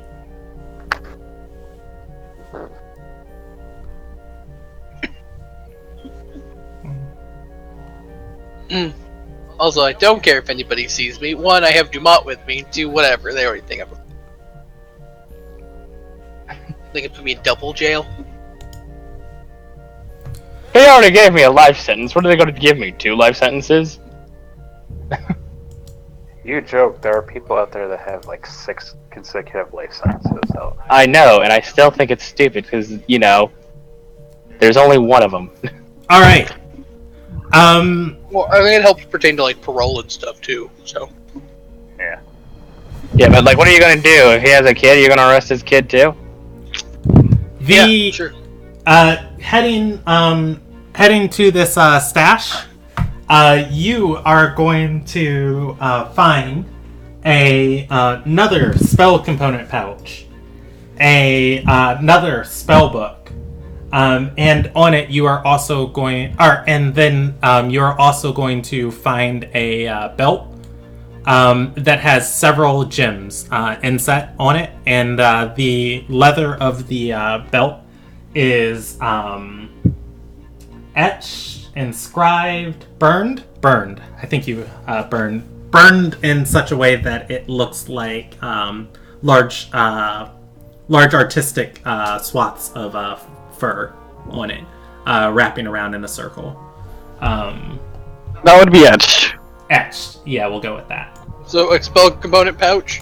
Yes, a spell book.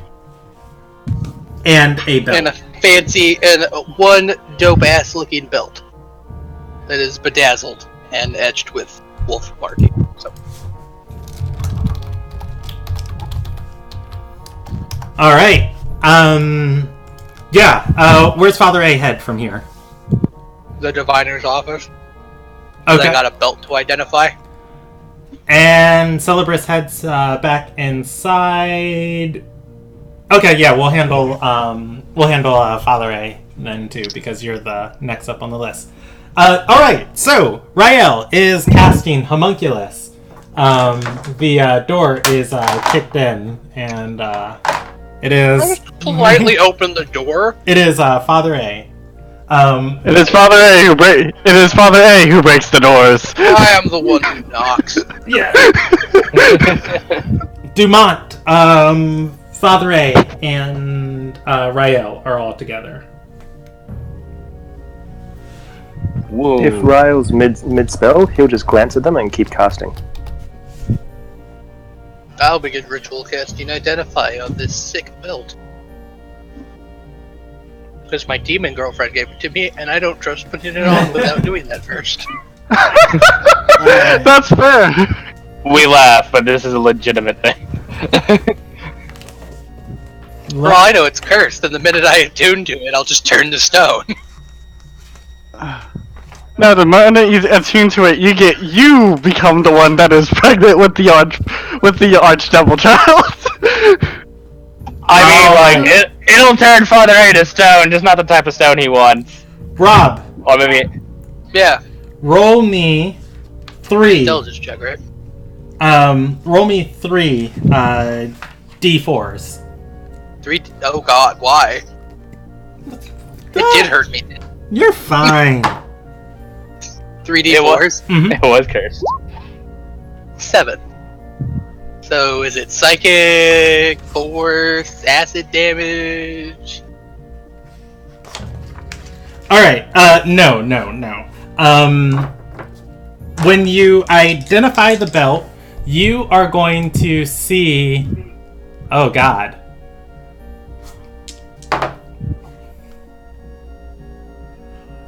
God! You are going to you're going to see on this belt, like, as you go into the process, like, you try and divine the properties and the origin of this belt, and you are unable to come up with anything.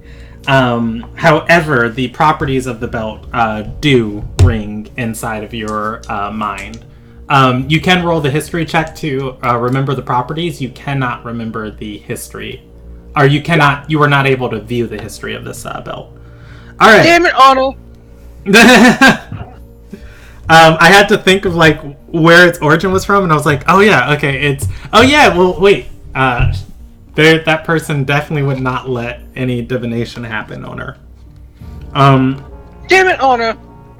Alright. Hey, she's good at what she does. I assume I know what the belt does. So the belt has 3 gems on it. While you are attuned to the belt, you have a resistance to radiant damage. You cannot be charmed. And I'm gonna re-roll this last one. I'm sorry. Fine, whatever. What was it originally? Originally it was something. Originally it was something else, but it was, like, way too perfect for the situation, so I'm gonna, like, pull it up as something random. You know what? No. I'm gonna give it to you what it originally was. So the 3rd gem, you cannot be frightened while the gem is affixed to the belt. Then, let's see. It has a major benefit to it. Oh, those are minor. Okay. While you're attuned to it, you regain 1d6 at the start of your turn if you have at least 1 hit point. Oh my gosh, this is a fire weapon? Alright, you ready for your detriments? Absolutely. This is an earthfire weapon. Alright, while attuned to the belt, you emit a stench. While attuned to the belt, all holy water within 10 feet of you is destroyed. And while attuned to the belt, you have vulnerability to all other damage that aren't those damage types. Okay, so if I wear this belt, I'm resistant to radiant damage. I can't be charmed and I can't be frightened. But I'm gonna get my ass kicked otherwise. On other damage types, and it heals you at the start of each of your turns. Oh, that's pretty good. I'm absolutely underwhelmed. I'm gonna go throw this in the nearest river then. Oh my. Wow. her final gift, and you're like, no. Well, you know, it makes sense that she would give me something really cool and then be like, yeah, by the way, you know, it sucks, so. Do you try and destroy it? No. I don't think I could. Because you're right. What's the name of it? The name does not come to your mind. You feel like it was owned by somebody powerful, but for the life of you, the identify spell would not work on it. Whatever, I'm gonna tune to it because it's gonna let me die faster. Honestly, it's perfect for this fight. It is. Bridge faster, and I can't be charmed by a vampire. It's gonna be fucking hilarious.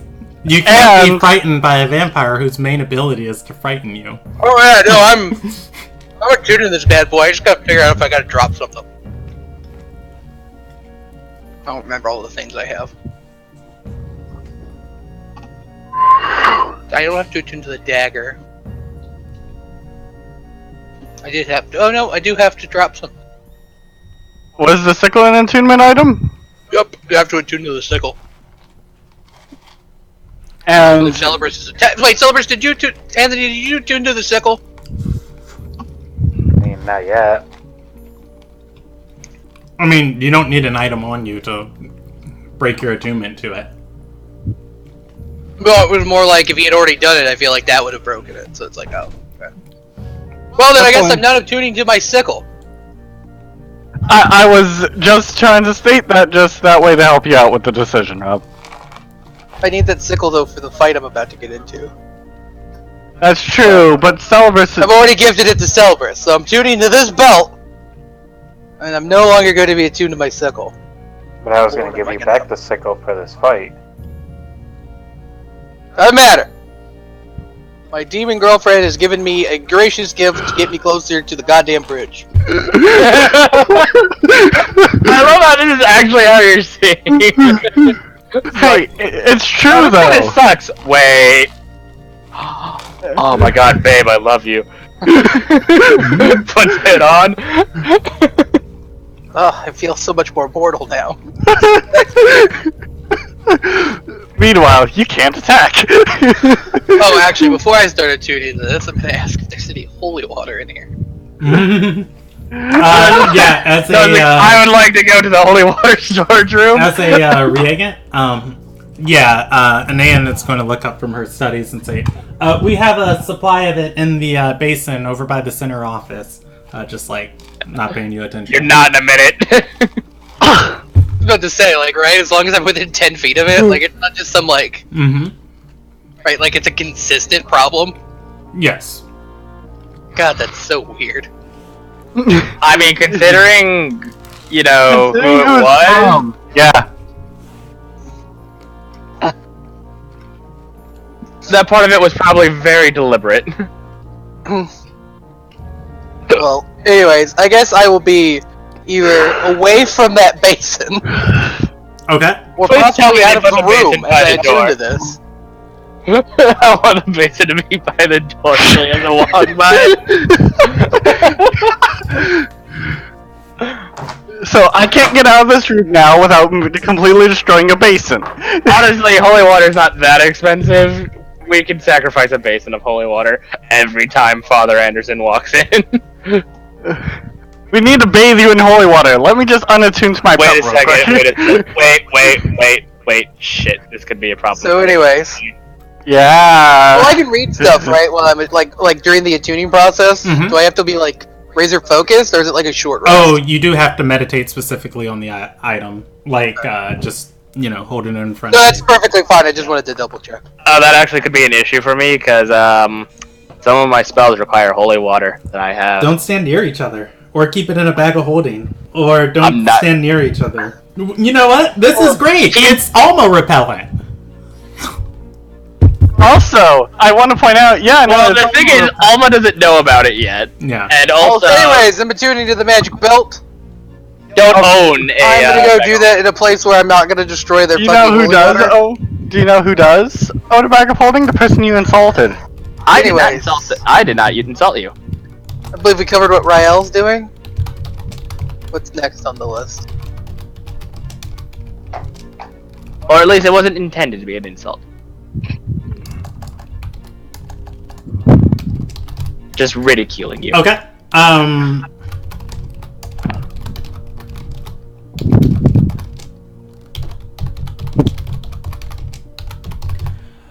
wrong, Tim.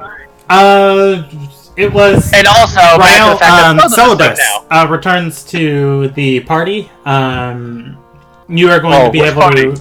Well, he's going to be able to track down. Well, actually, you are going to be able to track down a member of the party. The guards at Firewatch are going to tell you that, Lord Esterai and his witch doctor friend. That's not wrong. Yeah, they're going to tell you they had a insight on the person they were trying to track and are going after him. And then they're also going to tell you that your other friend, we heard he went to the Diviner's quarters, and then your other friend, we saw him snooping around the castle, probably, probably doing shady stuff. The Diviners can probably find him for you. So, you can probably find half your party in the Diviner's quarters or the other half in the streets. Which one do you want to meet up with? And I will rule you are with them. I guess I will go to the Diviner's office. Alright, Celebus is with Rael. You see Father A walking away to attune to some bedazzled, illustriously crafted belt in his hand. Has Rael finished his spell, or is it still going? No, it takes an hour. You're at the you're near the end of it. He'll just glance slightly at Celebus and keep going, ignoring him.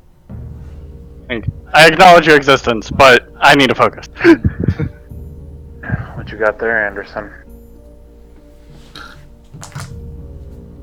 I don't know if I can respond. I think he can't respond either.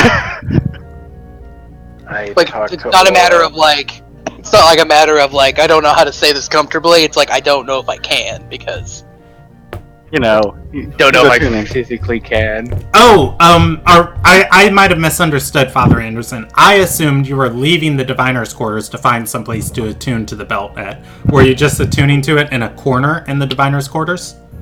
I wanted to be positioned such that I wouldn't affect their holy water. Okay, yes. So you are still there. Okay, cool. Whole party is, the half of the party's there with Dumont. Jokes is basically the joke of, I have to kill your holy water when I leave, Okay, aside. We will come back to that half of the party. Alma and Mero are dead. No, you start heading towards where you believe the center of this where Joseph's base of operations are. Your instincts lead you towards Arigard, and once the courtyard of Arigard gets in your purview, your locate creature is actually... Wait, do you have locate creature recast?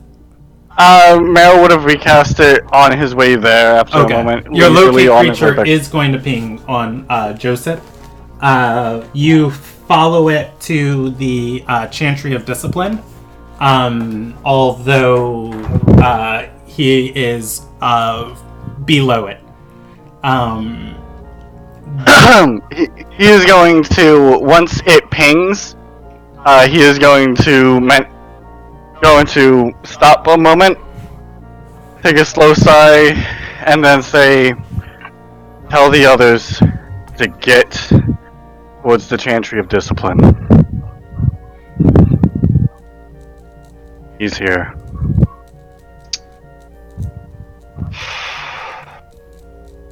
Alright, all mobile cast sending to Father Anderson. With... They're Were we in the Chantry of Discipline, you said? Yes. Yeah. Yes. And just 1 second, marking off. Where do I have my sending spell? If you look at those red circles and the I'm not using. Oh, roll 20. I'm using like D&D Beyond because it's much cleaner. Okay, I just marked where the chantry is.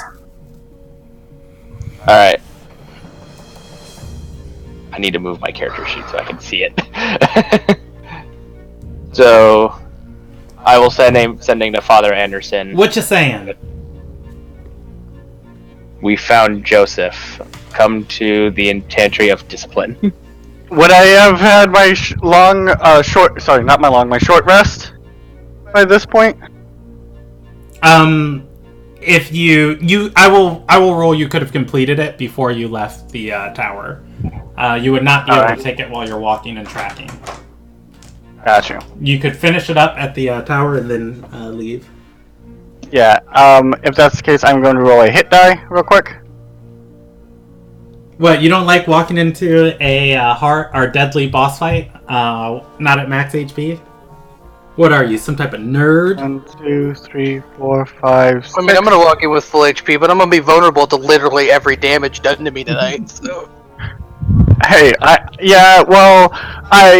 would like to use a hit die, and also wanted to make sure I had all my wild shapes back because, yeah. No, I respect it. I'm just saying I made terrible life decisions. Yeah, you Anyway, did. Father Anderson just gets this message. Do I need to look somewhere for this message? No, it's ascending. It goes into your head. What no, do you I meant say? like, did you post something? I already told you. Oh, yeah. okay, at the Chantry of Discipline, come now. We Alright, don't know if I found can Joseph. respond. We found Joseph in Chantry of Discipline. Now.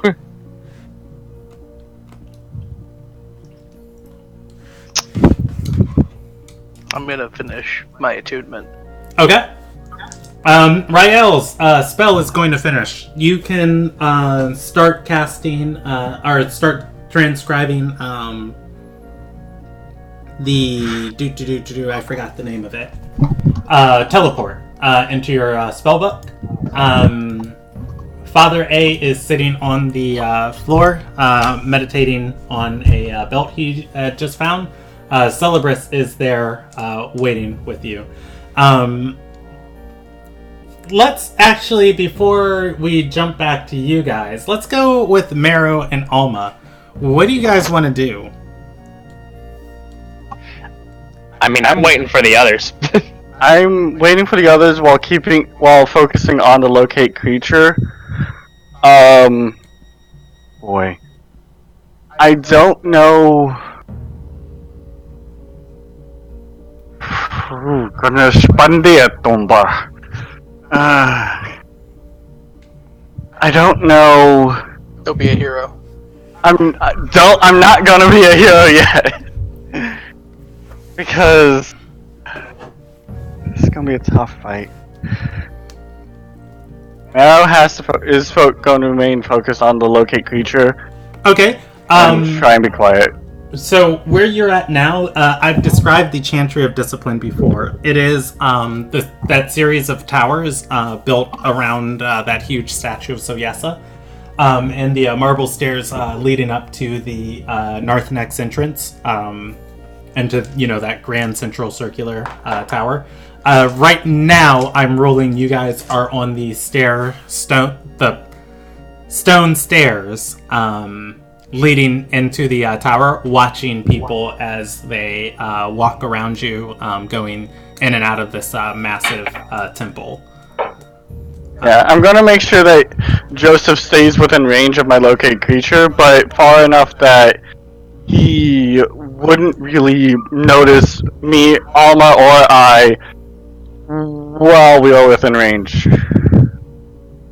Like, he wouldn't get a chance to really see us, but I see him because of locate creature.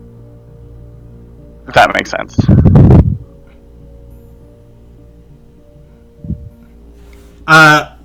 Well, I mean, a little bit. Right now, you don't have vision on him. You're aware of his presence, but yeah.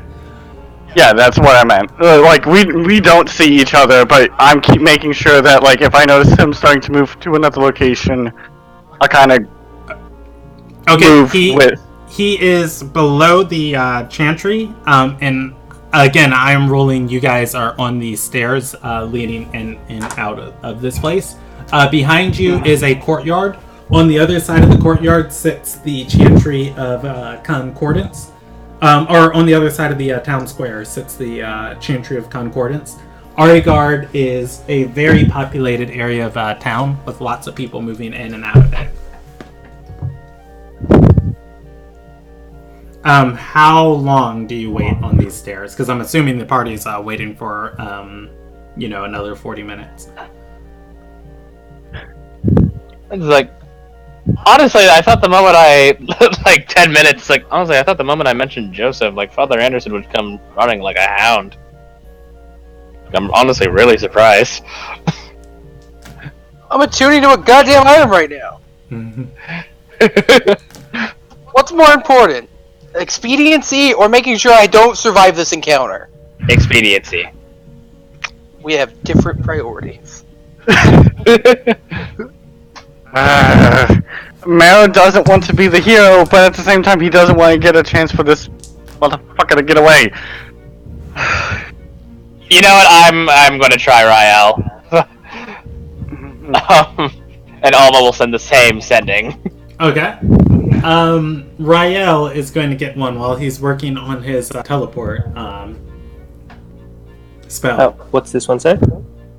The same thing I said to Father Anderson. Repeat it. We found Joseph. He's at the Chantry of Discipline. Come now. Ooh, Ryo will blow on the ink to dry and then just shut the book and stand up. Celebrus, Alma has found Joseph. Let's go. Anderson, are you ready? No. I'm attuning. I'm a tootie. I'm a tootie right now. You know, you can reply. You have one free reply back. I don't know if I can reply while Attuning. attuning. I mean, like, your limit is just that, you have 25 words. That Rael can send Well, back. yeah, I don't know if I can talk while I'm attuning. Oh, no, we're talking about Rael. Oh. Yeah, you already said you chose not to respond. So Ryo will reply with, I'm with Celebrus and Father Anderson. We'll be there shortly. See you soon. And Dumont. Okay, there we go. Hey there. Yeah, I'm sure Dumont would love a chance to beat up about a vampire right now. Father A attunes as Dumont carries him. Carrying the old man on his shoulder like it's a jug of wine. Like, first thing he does is like, hey, you want a drink? How long do you need, Anderson? I don't know, like what, half an hour at this point? Yeah, about 40 a minute. Or, yes, about half an hour. Should we wait? I'm just gonna fucking chuck the belt into the diviner's office and just leave. Whatever. I'm sorry to ruin your fun. Yeah, I'm gonna hurt all of you. Anayan's going to shrink a little bit as the belt collides against the wall. And then she's gonna just look back and go back to what she was doing. Okay, the party heads towards the Chantry of Discipline. Before they leave, Ryo will just look left and right and pick up the belt, assuming Father Ray wants it later. Alright. You guys leave. Let me roll you guys a die. Alright, Alma and Mero. Rael told you he's on his way. What do you guys do? Continue waiting. Mero's going to continue waiting, but also kind of look around and see where would be the place for him to possibly draw this fight for everybody with the least amount of casualties. Under the building.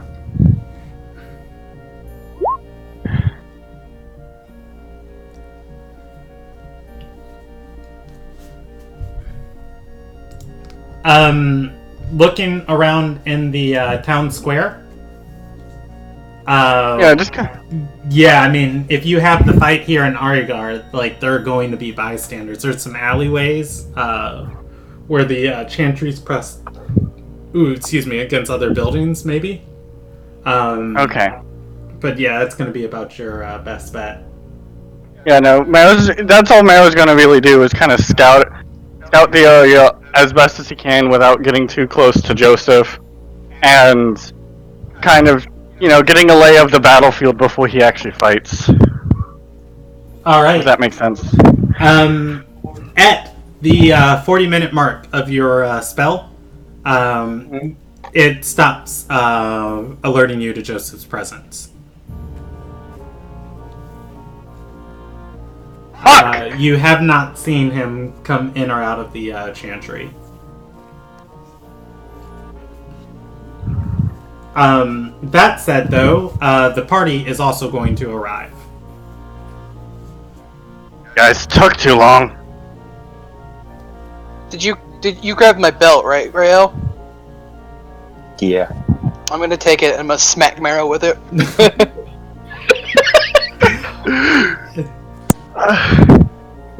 He just left because whatever was going on. Did you see him? No, I had locate creature on him, and I made sure to stay far enough away that he wouldn't see me. Well, maybe walk around a bit and see if he's moved. I will allow Rael a free Arcana check or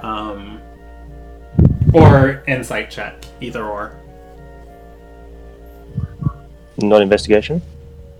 No, investigation requires interaction. You just heard some information from Marrow. You don't have really a lay of the situation to draw on an investigation. And I don't feel like there's more that Marrow can provide you with. Okay. You are going to be aware that,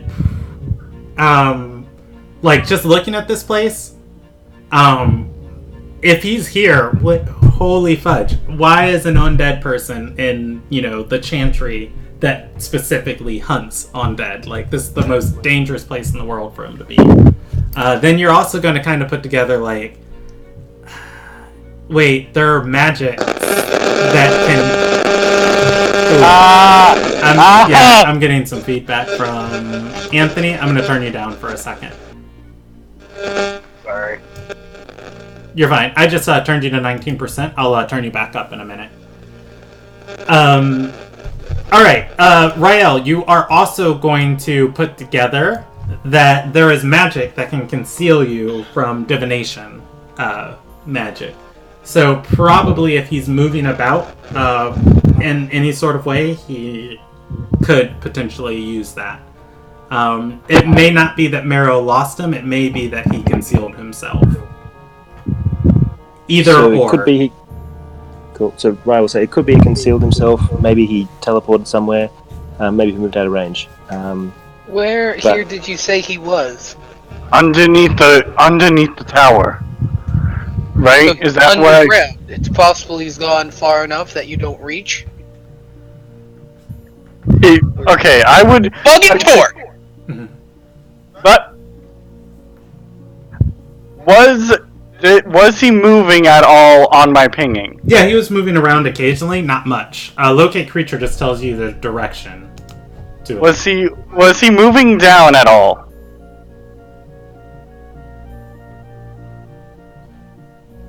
I would know if he was heading down. No, he did not seem to be.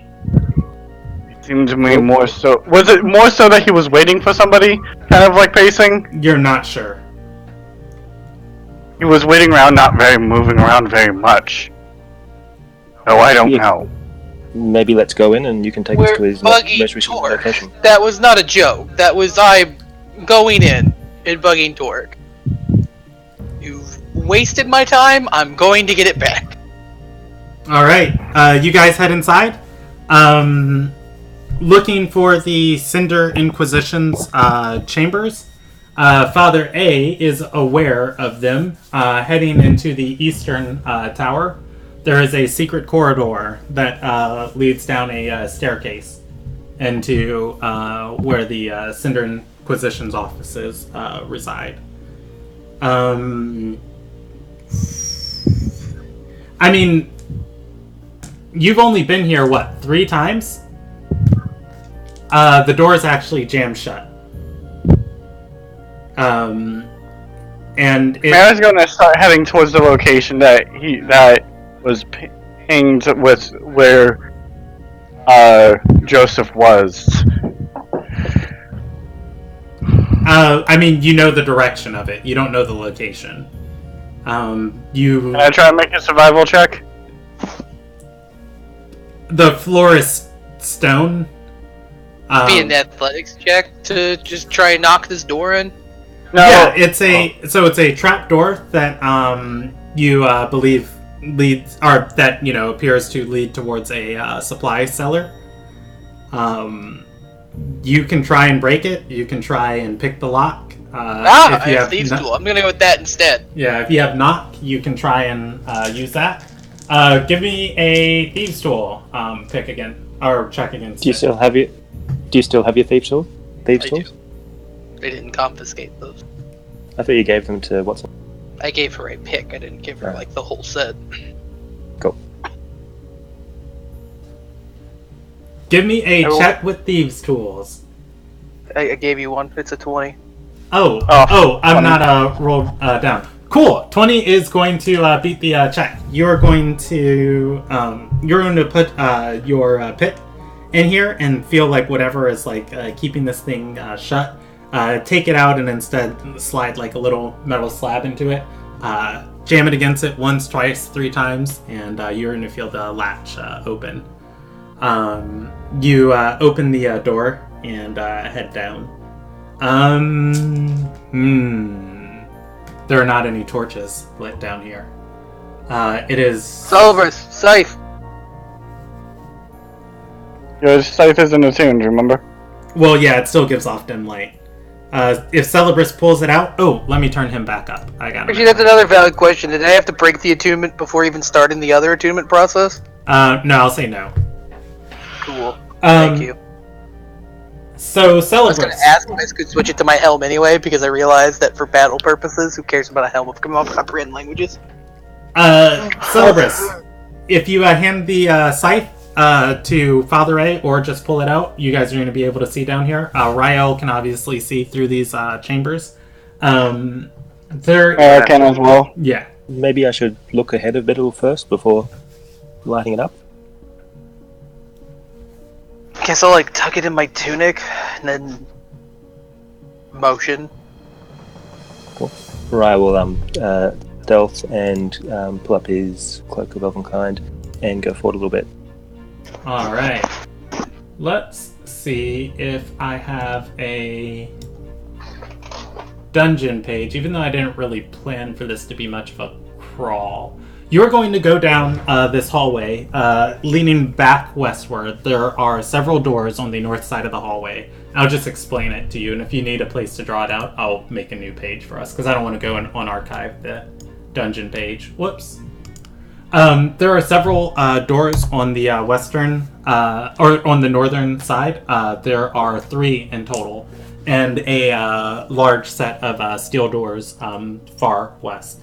There is light coming underneath, from underneath the first door. As you are heading down this chamber, you remember this door before as the scribe's room when you were asking him for information about Joseph. Raoul wants to listen at the door. You hear writing.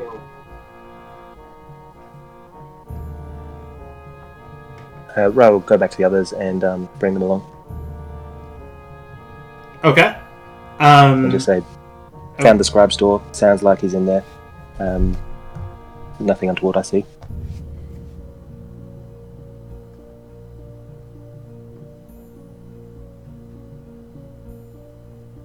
And if Father Ray doesn't take the lead, he'll just cast a light spell and walk forward.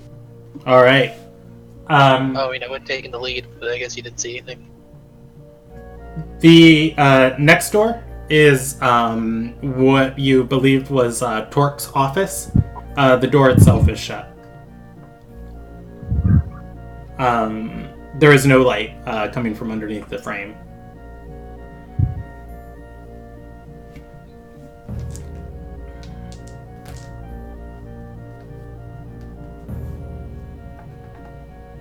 Rail looks at Anderson and then talk. Rail will open Talk's door. All right.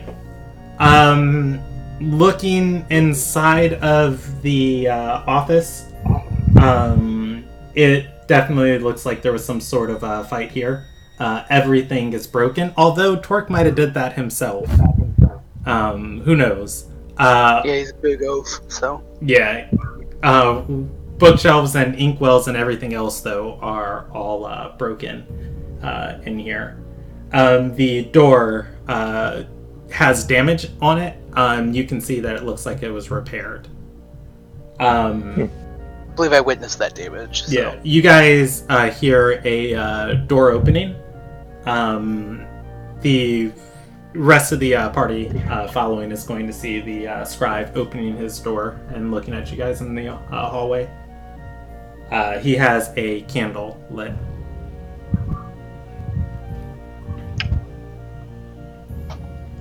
He is going to just like look at each of you just kind of side to side and say, "Matters inside the Cinder Inquisition are proceeding regularly. You should leave." He's going to step back inside of his office and close the door. No, you come here. No. You come here! Rail's going to cast Protection from Evil on himself and Dumont. Okay. Oh boy, how many people can I cast that on?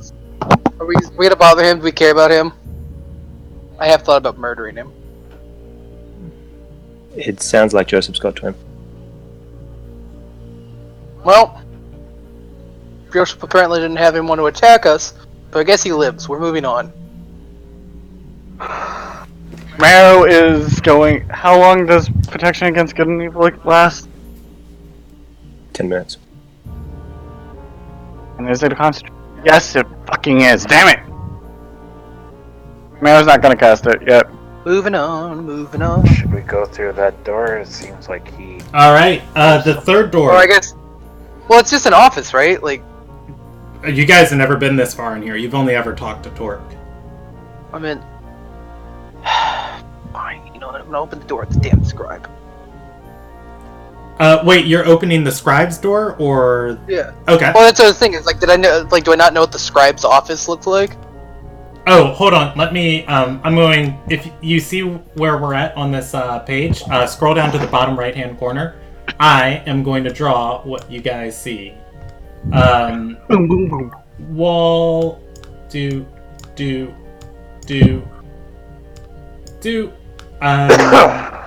And... Wait, let's see. 1, 2, 3, 4. That's my bad on that last one. Let's delete that.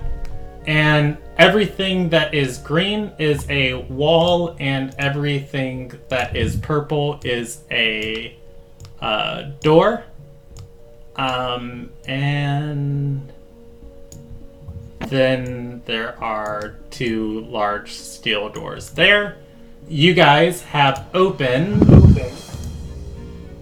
Let's give me that freehand tool. You have opened everything that is red.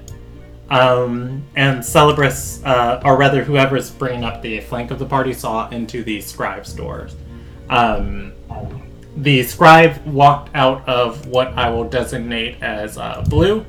He opened this door and then walked back inside and closed it. Rail wants to listen at the third door. Alright. Let us see. Okay. Listening at the third door, you are going to hear breathing.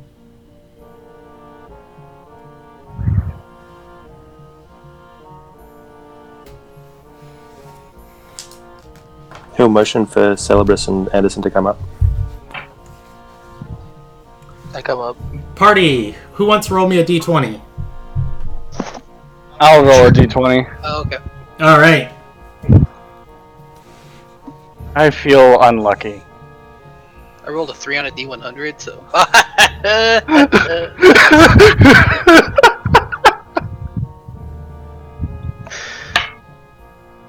Middle of the road in that one there, Wolf. Hey, I That's love. with Brandon previously. That's actually the high end of low. Mm-hmm. All right. So, Rael, you are going to hear the wrestling of chains. Finally, before you hear silence in the room.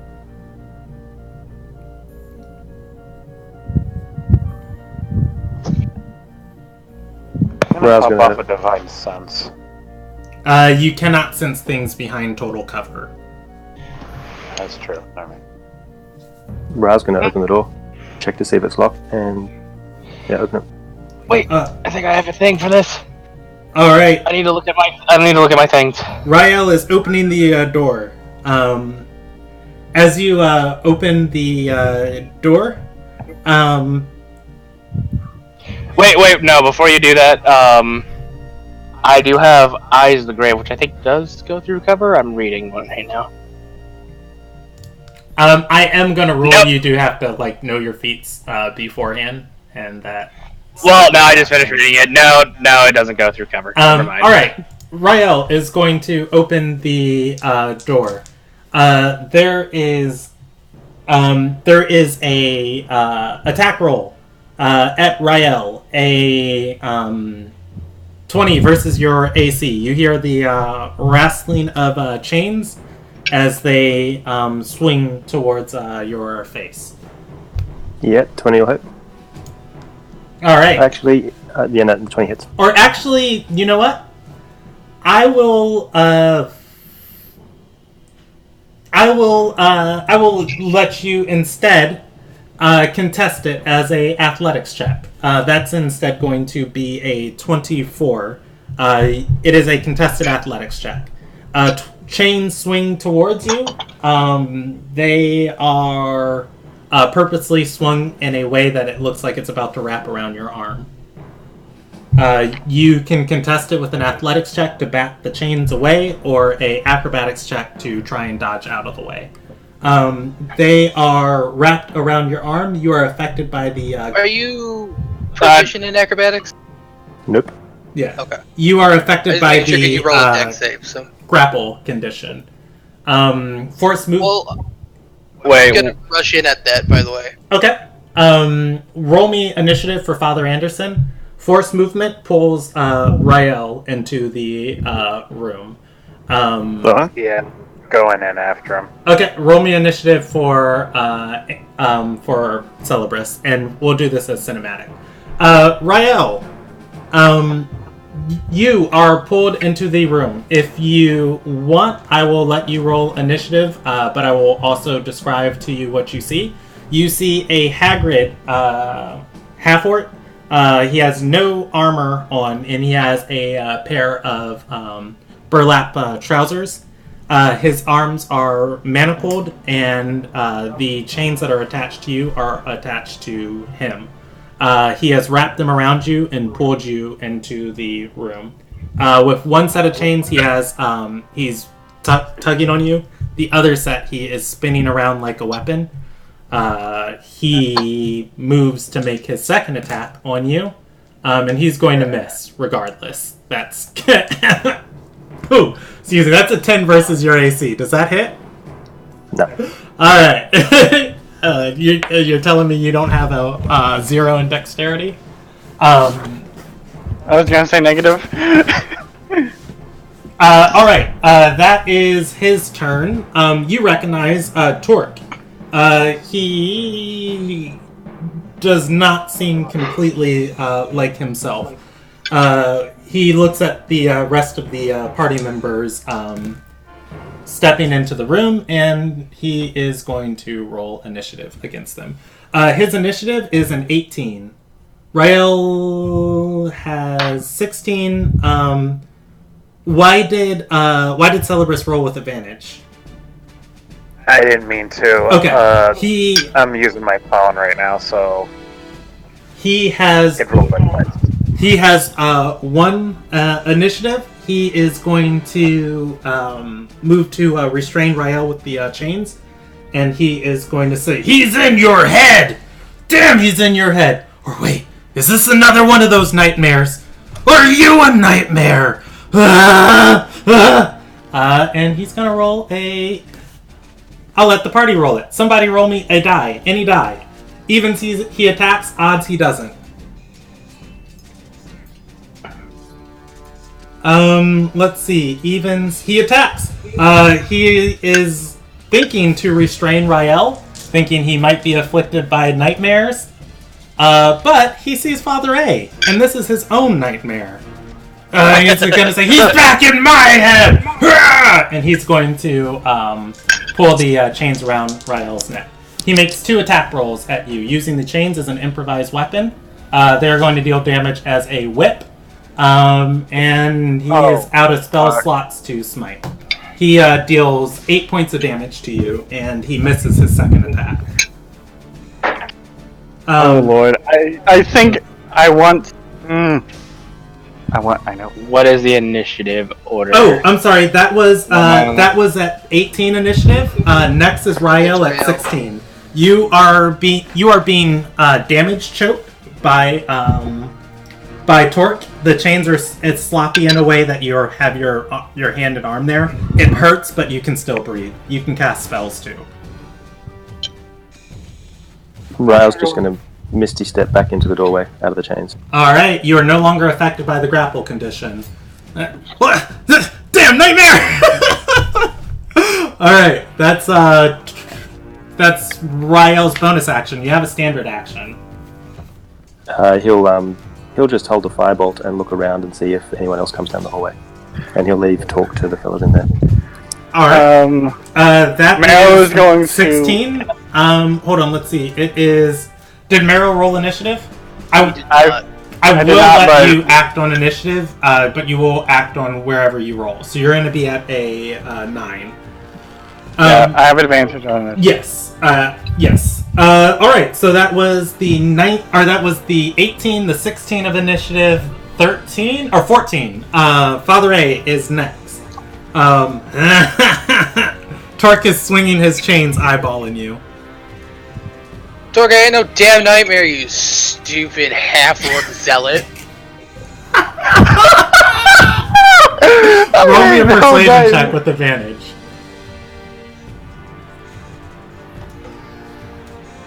I need it. Hey, I'll give that to you as a free action. You can ready an action to do something if he responds poorly. Damn, that is not good. I don't. It's a -2. What did you expect? All right. If he swings at me, I'm gonna swing at him. All right. That was the 14 of initiative. Is the 13 of initiative count? Yeah. All right, that's me. Why do I roll so poorly? Well, I mean, just judging by all symptoms, I'm going to assume he's charmed. And doesn't look like he's under Joseph's control. I think he's just a little crazy right now because he was. Oh. Okay, if he's not actually charmed, I'm... Shit, I think we know who is charmed.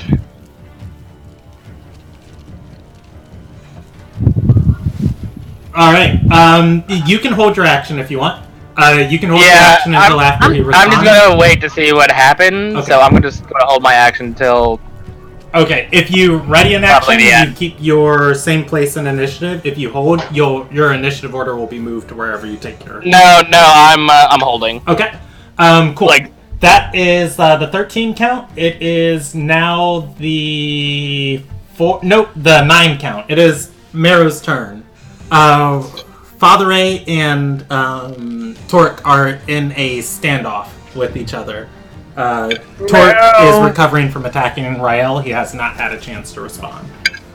Mero is planning on going to... Boy, this is gonna be stupid, but this is what he would do. He's going to... Just do it. He is going to go ahead and check the scribe's room.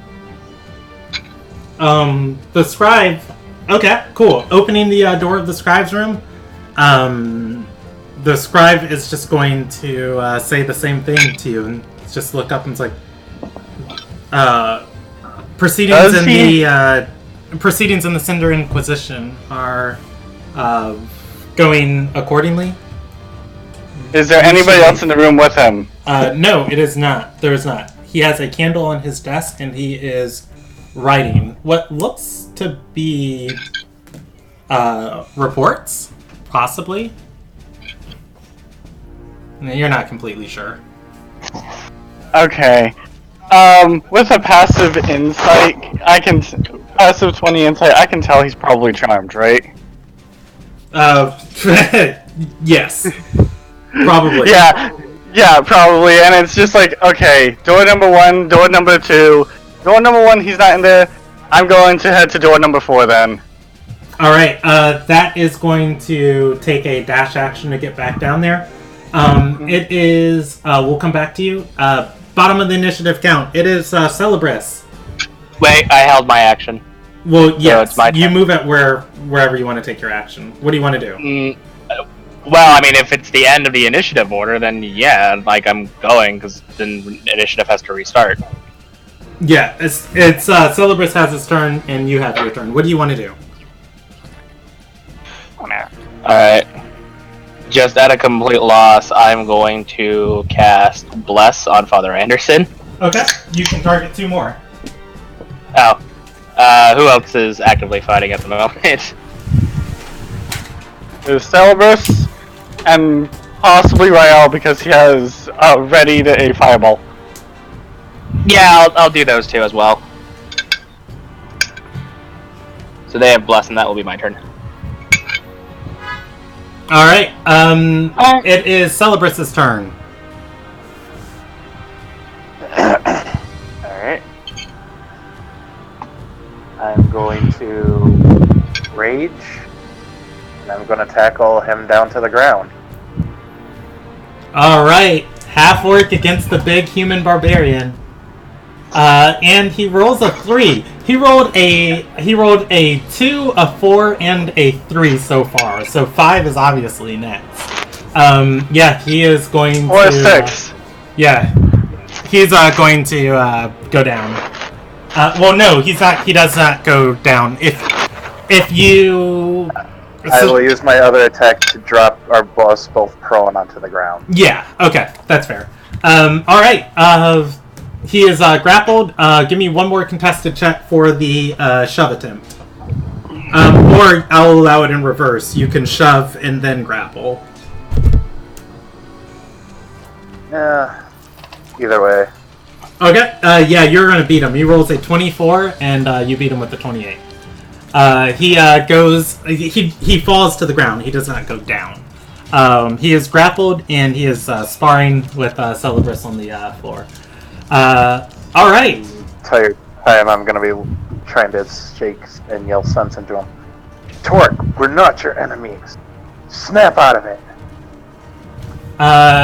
Torque, on his turn, is going to look you in the eye and say, "What is my wife's name?"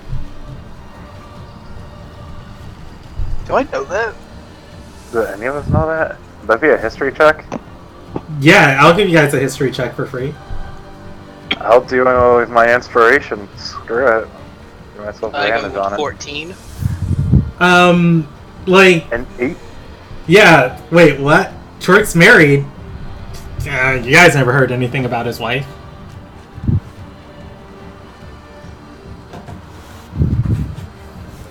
Say it Go with the bold honestly. move here. Say you're not.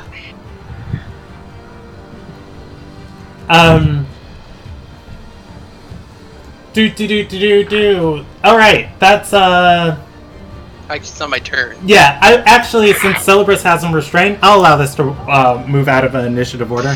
Yeah, when you, say, you're not, he's, gonna stop, struggling. And he's gonna say,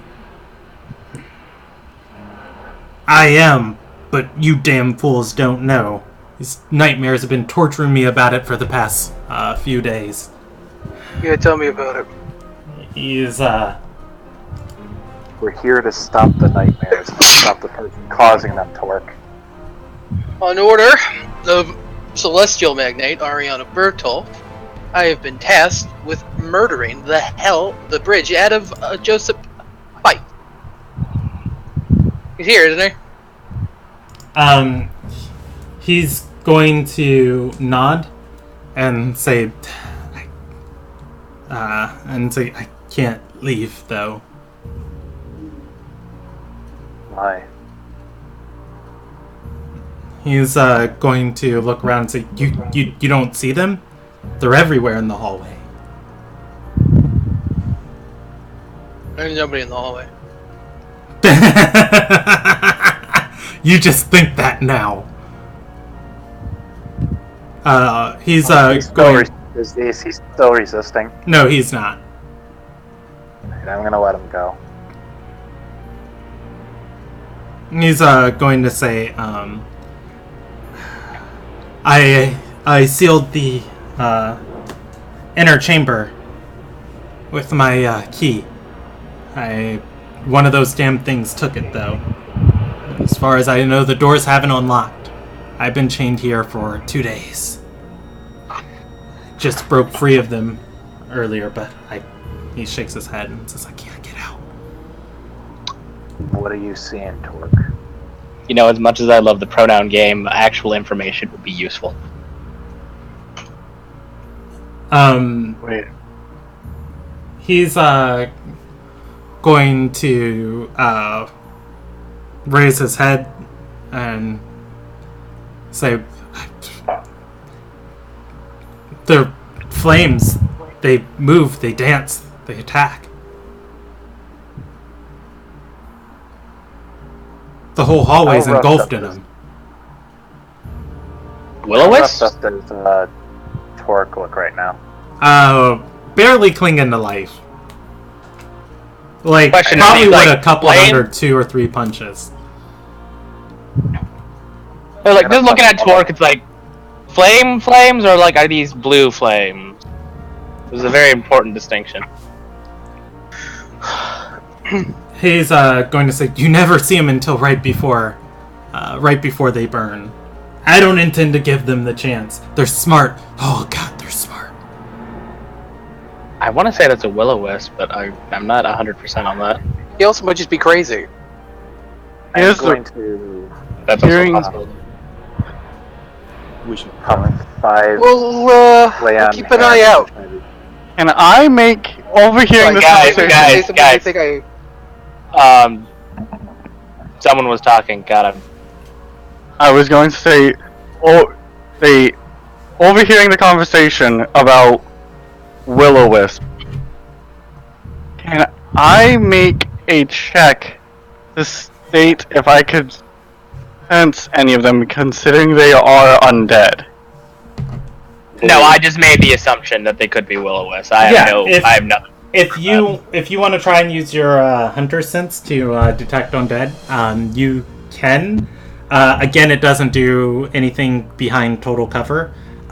You don't sense them. That said, Torque is going to produce a key, bringing it up, and say, I saved Talcum's key, though. I can unlock the door. But why would I? You're not going The nightmares would come again. No. give me the goddamn key. Key back in his shirt. Do you take the key from Torque? He's rolling with Yes. disadvantage.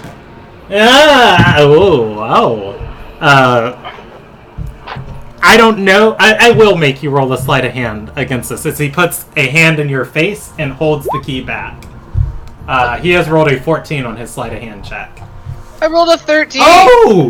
Alright! Yeah. Torque is going to say, "No, the door is sealed with silver. The hollow has been broken." Torque, I swear to God, you're gonna get your wish. I'm gonna go back to jail because I'm gonna kill you if you don't give me that key. All right. I will allow. No, Torque's not affected by intimidation checks. He's already frightened out of his mind. You're not even more frightened. I'm just gonna punch him in the face. All right. You can. Somebody. Non-lethally. Okay. Yeah. Doesn't look like he can take too much punishment. Can I also kick him? Yeah, go ahead. He's Kick the dead horse. Roll damage. He has 9 HP. You guys have knocked Torque out. Looking on his body, you find the silver key that leads to the doors on the far end of the hallway. You know, Celebras, you could kill him. Don't tempt him.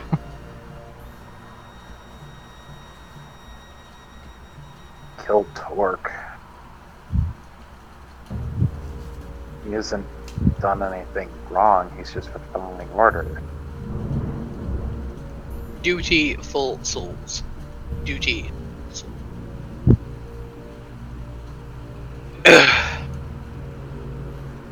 Silvers is gonna pull out a coin. Oh boy.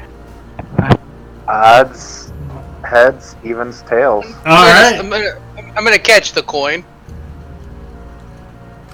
Okay. So was odds bad or odds good? Odds he was gonna do it, but you caught the coin? Yeah. I've caused Torque enough grief. Let him sleep. I really didn't want to kill him. You can always kill a scribe. What's that guy done? All right. Who wants to unlock the door? Oh, it's me. Definitely me. Yeah. Put me right in the danger, baby. Mayo here's Silver and he's backing up. All right. You unlock the door. All right. Almost like a pool has built up on the other side of this door. Shadow is just going to flow out of this chamber, kind of like water, kind of like mist, and a wind is going to blow down here. It doesn't. Am I affected by anything? I will explain that. I will explain that in a second. I was going to say, before Father A opened up the door, everybody's going to see Mao's wolf-like features become exaggerated. He is shifting. Okay. Does that only last for a minute? If it lasts a minute, yes. If you guys want to look on the right-hand side of your sheet where your resources are, where those custom buttons are, where we put your loot points, everybody can create another one, and we are going to use a additional resource for this fight. I do not see this button. Okay, hold on. I'll pull up your sheet and show you where it's at. Probably because you're on D&D Beyond still. No, I mean I have both pages open. Okay, I use you D&D see Beyond where it says class resource right here? I'm going to type insanity die, and I'm going to put 1. Class resource. No, I don't. Look underneath your flaws on the right-hand side of your sheet, in the middle of your sheet. Okay, I see it. Yes. Everybody can add a resource there. If you guys want to keep up with it on your own, you can. I will try my best to keep up with these, because they may stack up pretty high. As this opens, you guys are going to see for a second inside of these shadows, those flames Torque described, and then they all just disappear. Everybody has 1 insanity die. The chamber... There's no wisdom save against it? There is no wisdom save against it.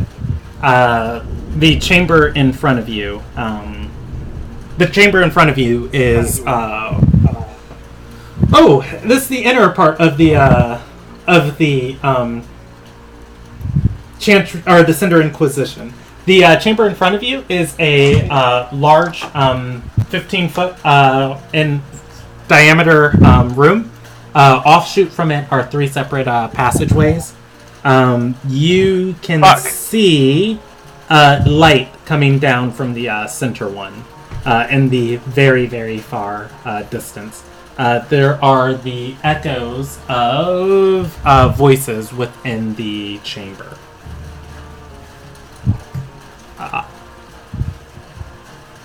Can I use a hunter's... I'm not going to use another... Well, might as well. Can I use a hunter's sense on the fires before they disappear as kind of a as looking at them, seeing if they are actual wisps or not? Like, what kind of creatures are these things? You cannot, but they do not look sentient to you. Okay. Not actual creatures. It's raining. Wait, so real quick. Oh, go ahead. Rael, or JV had cast protection from good and evil on him and Dumont. Did that affect the insanity die? It did not. Okay. You guys are not possessed. Father A's just kind of gonna walk through the, Valley of the Shadow of Death. Alright, walking, so real quick, it's really hot in my room, but it's raining in the backyard, and the rain kind of has my mic always active. Is it annoying to you guys, or...? I didn't even know. Okay, I cool. don't hear it. Yeah, nice. I'm gonna keep my window open then. Alright, so, walking through here, let's give you guys one last percentage die. Walking through here, you guys are going to walk past a body on the floor. The person is the person is going to look like a member of the Cinder Inquisition. You're not sure who it is, though. Are they alive, or is it just their corpse? At first, they're definitely not alive, as like they've been mangled. But as you walk by, they start moving, and the head turns and looks at you, and the person is going to say, "We sent our best after him. We captured him. And the best turned on us." Well, then they weren't your best.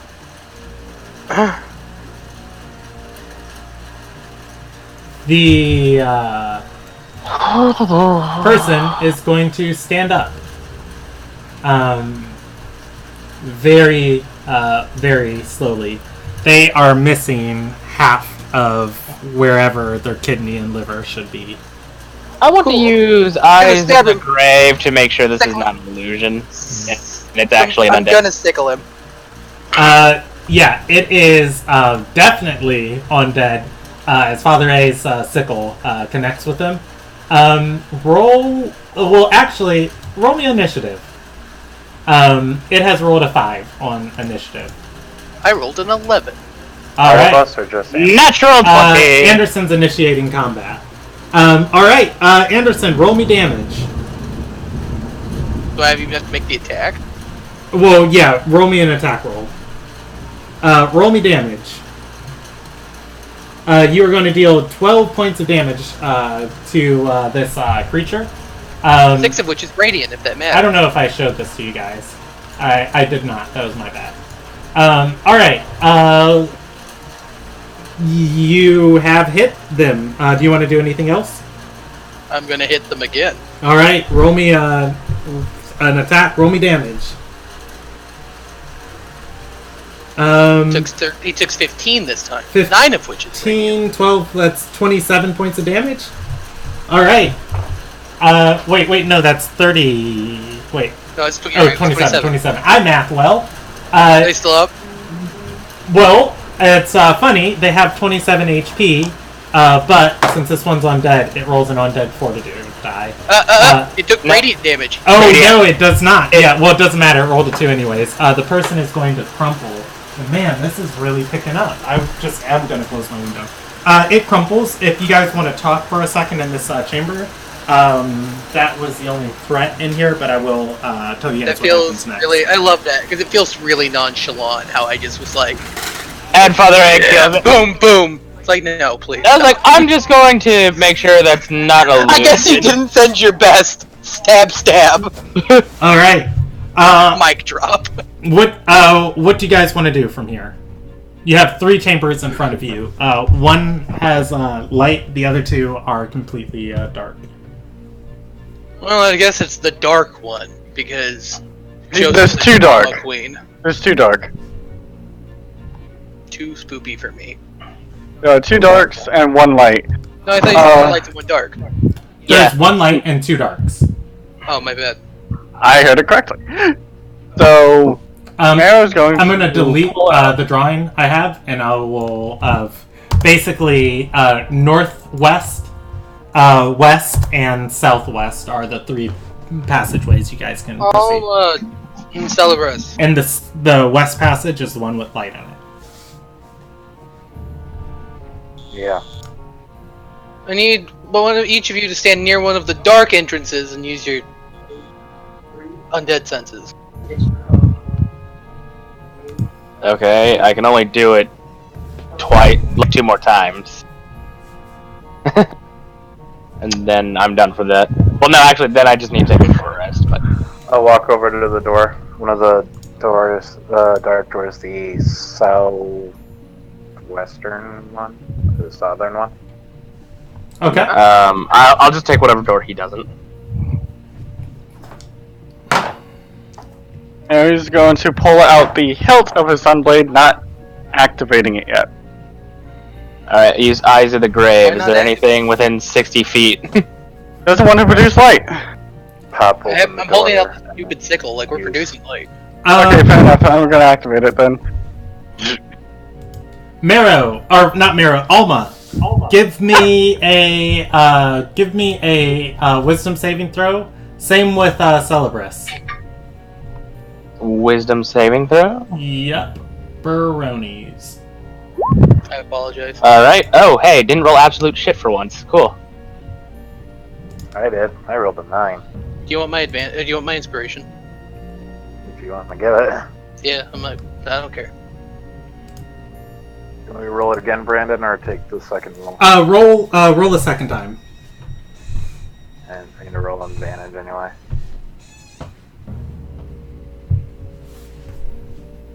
All right. Ooh, better than the 9. So, Alma, looking into this passageway, in the darkness, you swear for a second you see Halith almost form from these shadows looking at you, and then you shake your head and he is gone. Celebras, looking down this passageway, you are going to I forgot what we named. I think we named him Curious? The murdered guy? Yes. Yeah, his name's Curious. Yeah, alright. You are going I don't to remember the last see name, but- Curious, although it is not the Curious from your fantasy, it is instead the Curious that you remember. The one with the broken neck, the crushed trachea, completely pale from when you strangled him. He is just going to look at you and say, Why? Why? You possess the power of light now to heal. Step forward. Fix what you've done. Ooh.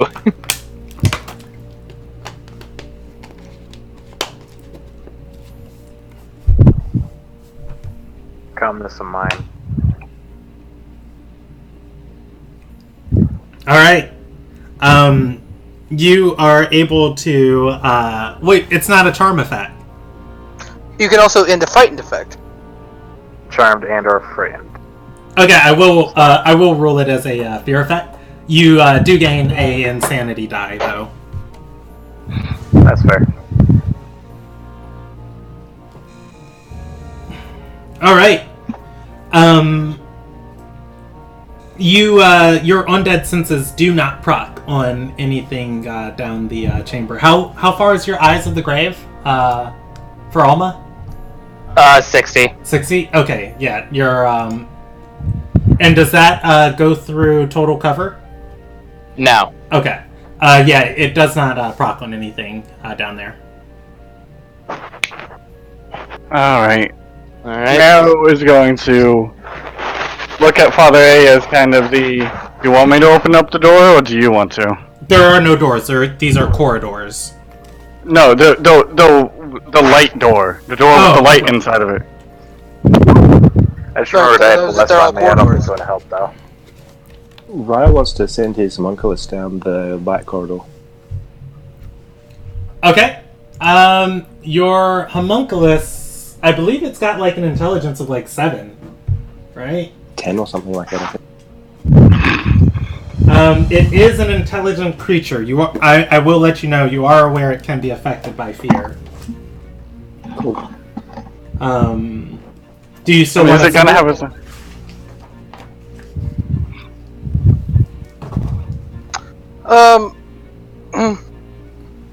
So you send it still down... good with that? Because I have an alternative. Okay. Well, yeah, let me know what the final decision is, and then I'll tell you guys what happens. Because I can order and then therefore act as Dumont to send Duchess. I thought you were going to say, I can send Dumont. I nominate Dumont as the dead man walking. Ryan will also manifest his familiar and say we could also send Horatio. Whichever you'd prefer. Send Duchess. No, he'll send his owl down. Alright, and again, your familiars are intelligent and they're not immune to the effects of fear. Alright, give me, as you guys walk into, or as they fly through these chambers, once they are in total darkness, let's... Oh no, Ryan wanted to send his down to the one with the light in it. Oh, the one with the light. Okay. Is Duchess going down one of the dark chambers or one with light in it? So you said, are you sending Horatio down the light one? Yep. Well, then I'm going to sacrifice Duchess to the dark chambers. I don't know how this is positioned exactly, but is there like a leftmost chamber? One Almo look down. Okay, yeah, that's the southwest one. Alright, heading down the southwest one. Duchess. I guess I should describe this to,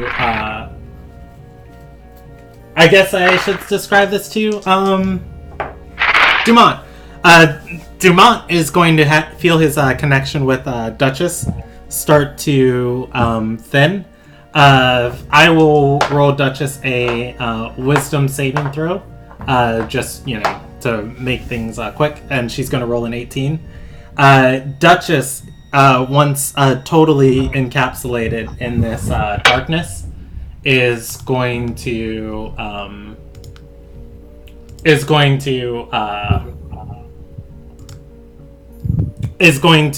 get terrified.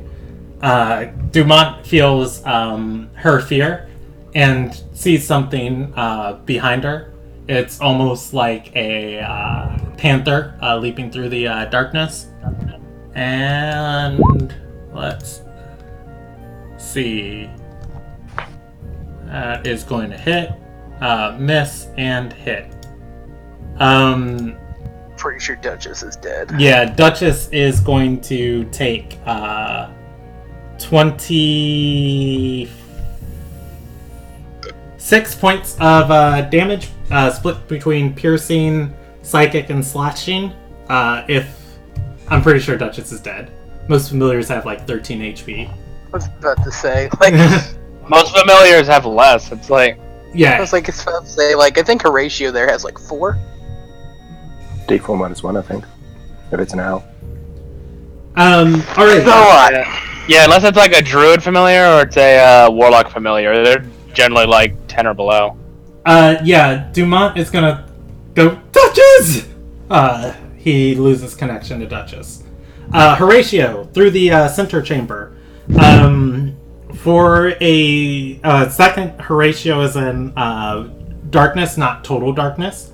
But, once he gets to the light, the chamber expands out. There are several support pillars holding up the ceiling here. And there are 4 cells in here. They are all open. There are several individuals in this room. They all have torches. There's broken furniture. In this room, there are bonfires being burned in here, as these individuals are seemingly keeping them stoked. Around the edges of this room, there is total darkness pushing in. The bonfires are warding it backwards. There are 3 pillars in between these 4 individuals. They are chuckling slowly to themselves. Ryle will share that with the group. And just have Horatio perch on somewhere on the wall if possible out of sight. Give me a stealth check for Horatio, because there are few places here to hide, and it looks like something has noticed him. He is rolling a contested athletics check. Whatever these people are... oh wait, I can share this with you, because can you perceive through Horatio's sight? Yep. Yes. Alright. Let's... I actually don't have a picture at this one. He is going to look at Horatio, raise a crossbow, and try and shoot him out of the sky. Does a 15 hit his AC? Yeah, it's 11. Alright. Oh, bye-bye. And let's see. He also has advantage on that attack. So he deals a extra 4d6 of damage, pinning Horatio to the wall. Does Horatio fade into the... Yep, he's gone. Okay, yeah, I didn't know if he leaves the body behind. As Horatio's consciousness fades and he's fading away, the person goes to get their kill, and instead you hear him start laughing, as, Horatio is seemingly probably another nightmare. You guys hear the chuckling coming down the chamber.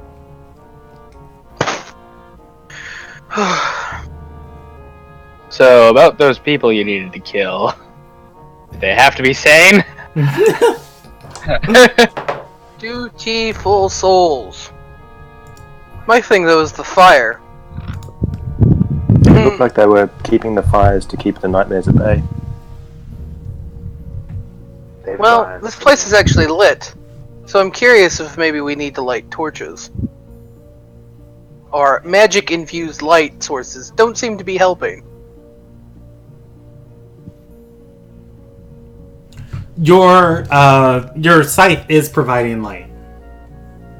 Yeah, but is it avoiding the nightmares? Oh, okay.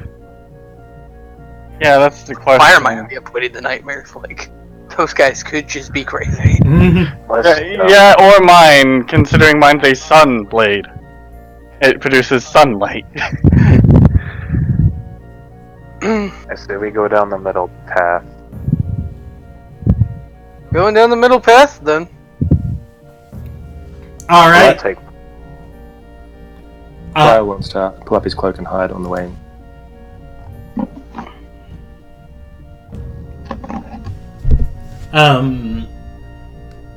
Okay. Walking down the center path. That is the decision. As you guys do, I will draw out the grid. Next week, we can do a little bit of roleplay. Wait, what is this? I asked for combat music. I don't want... There we go. Alright, walking down this center path, the party is going to approach this chamber. Those individuals did not seem friendly to Horatio. Other than Ryle's stealth check, does anybody else want to do anything before I describe the scene you walk into? I guess ready in action. If they go hostile, I'm gonna fire radiant bolts at them. I was also going to... What time is it? Because, like, do we have time for, like, a full combat encounter? I feel like we have enough time to kill these guys, but not, like, I think Brandon's... We're not doing a combat encounter tonight. I'm going to draw it out next week for you guys. God damn it. Okay. I think Brandon's stopping here. He's just getting an idea of what we're doing beforehand. Okay, so... I'm go ahead. my axe to my side, and I'm ready to catch any crossbow bolts that come my way. What's a reaction? Marrow will... boy. I can't do Dark Souls dog, so... Roll through. No, I was gonna say... I was going to say turn into a dire wolf and wield my sunblade in my mouth. As entertaining as that would be. I said I would. I said I can't, so I know I can't. So Marrow's just gonna ready his sunblade and have a defensive stance. I'm imagining Pokemon Sword. But okay. As you guys step into this chamber, then obviously you see the line of fires keeping whatever this stuff is at semi at bay.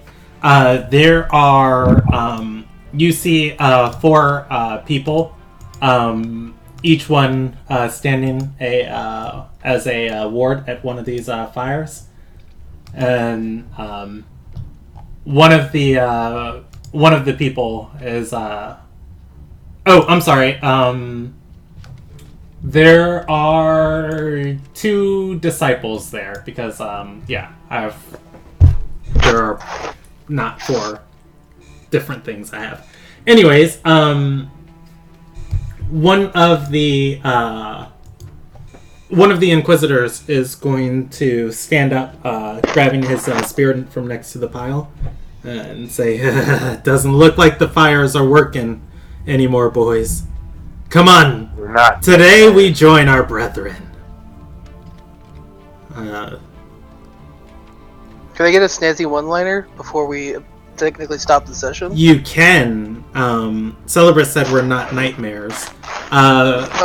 You guys are going to also see... Ooh, wow, that's lightning.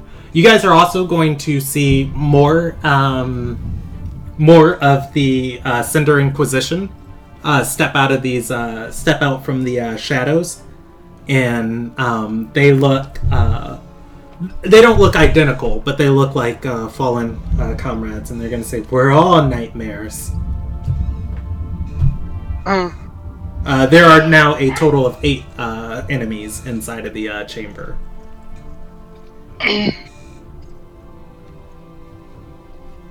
For those of you that have already died, I will put you to sleep.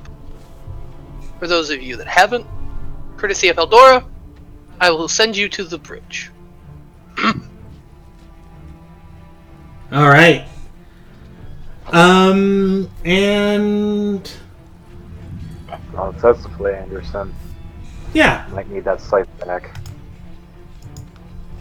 I think that's a good place to stop for the night.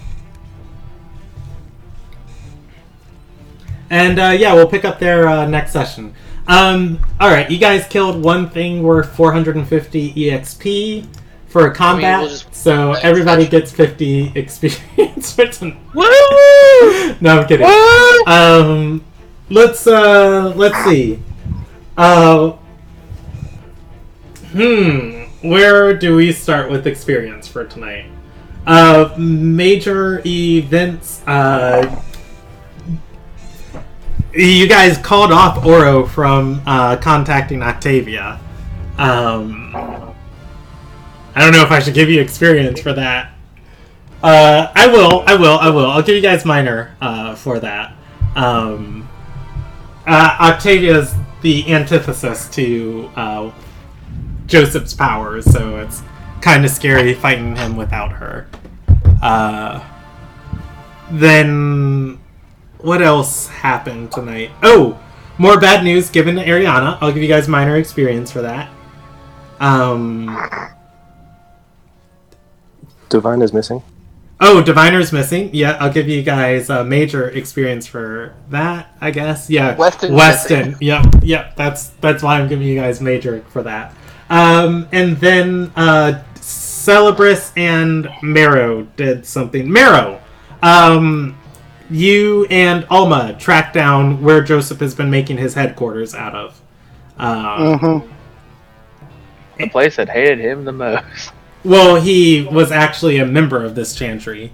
Remember, I don't know if you guys remember, but Torque said, when you guys, reported what Joseph had done, Torque was just like, oh, okay, we'll call him in here and we'll see, what's going on.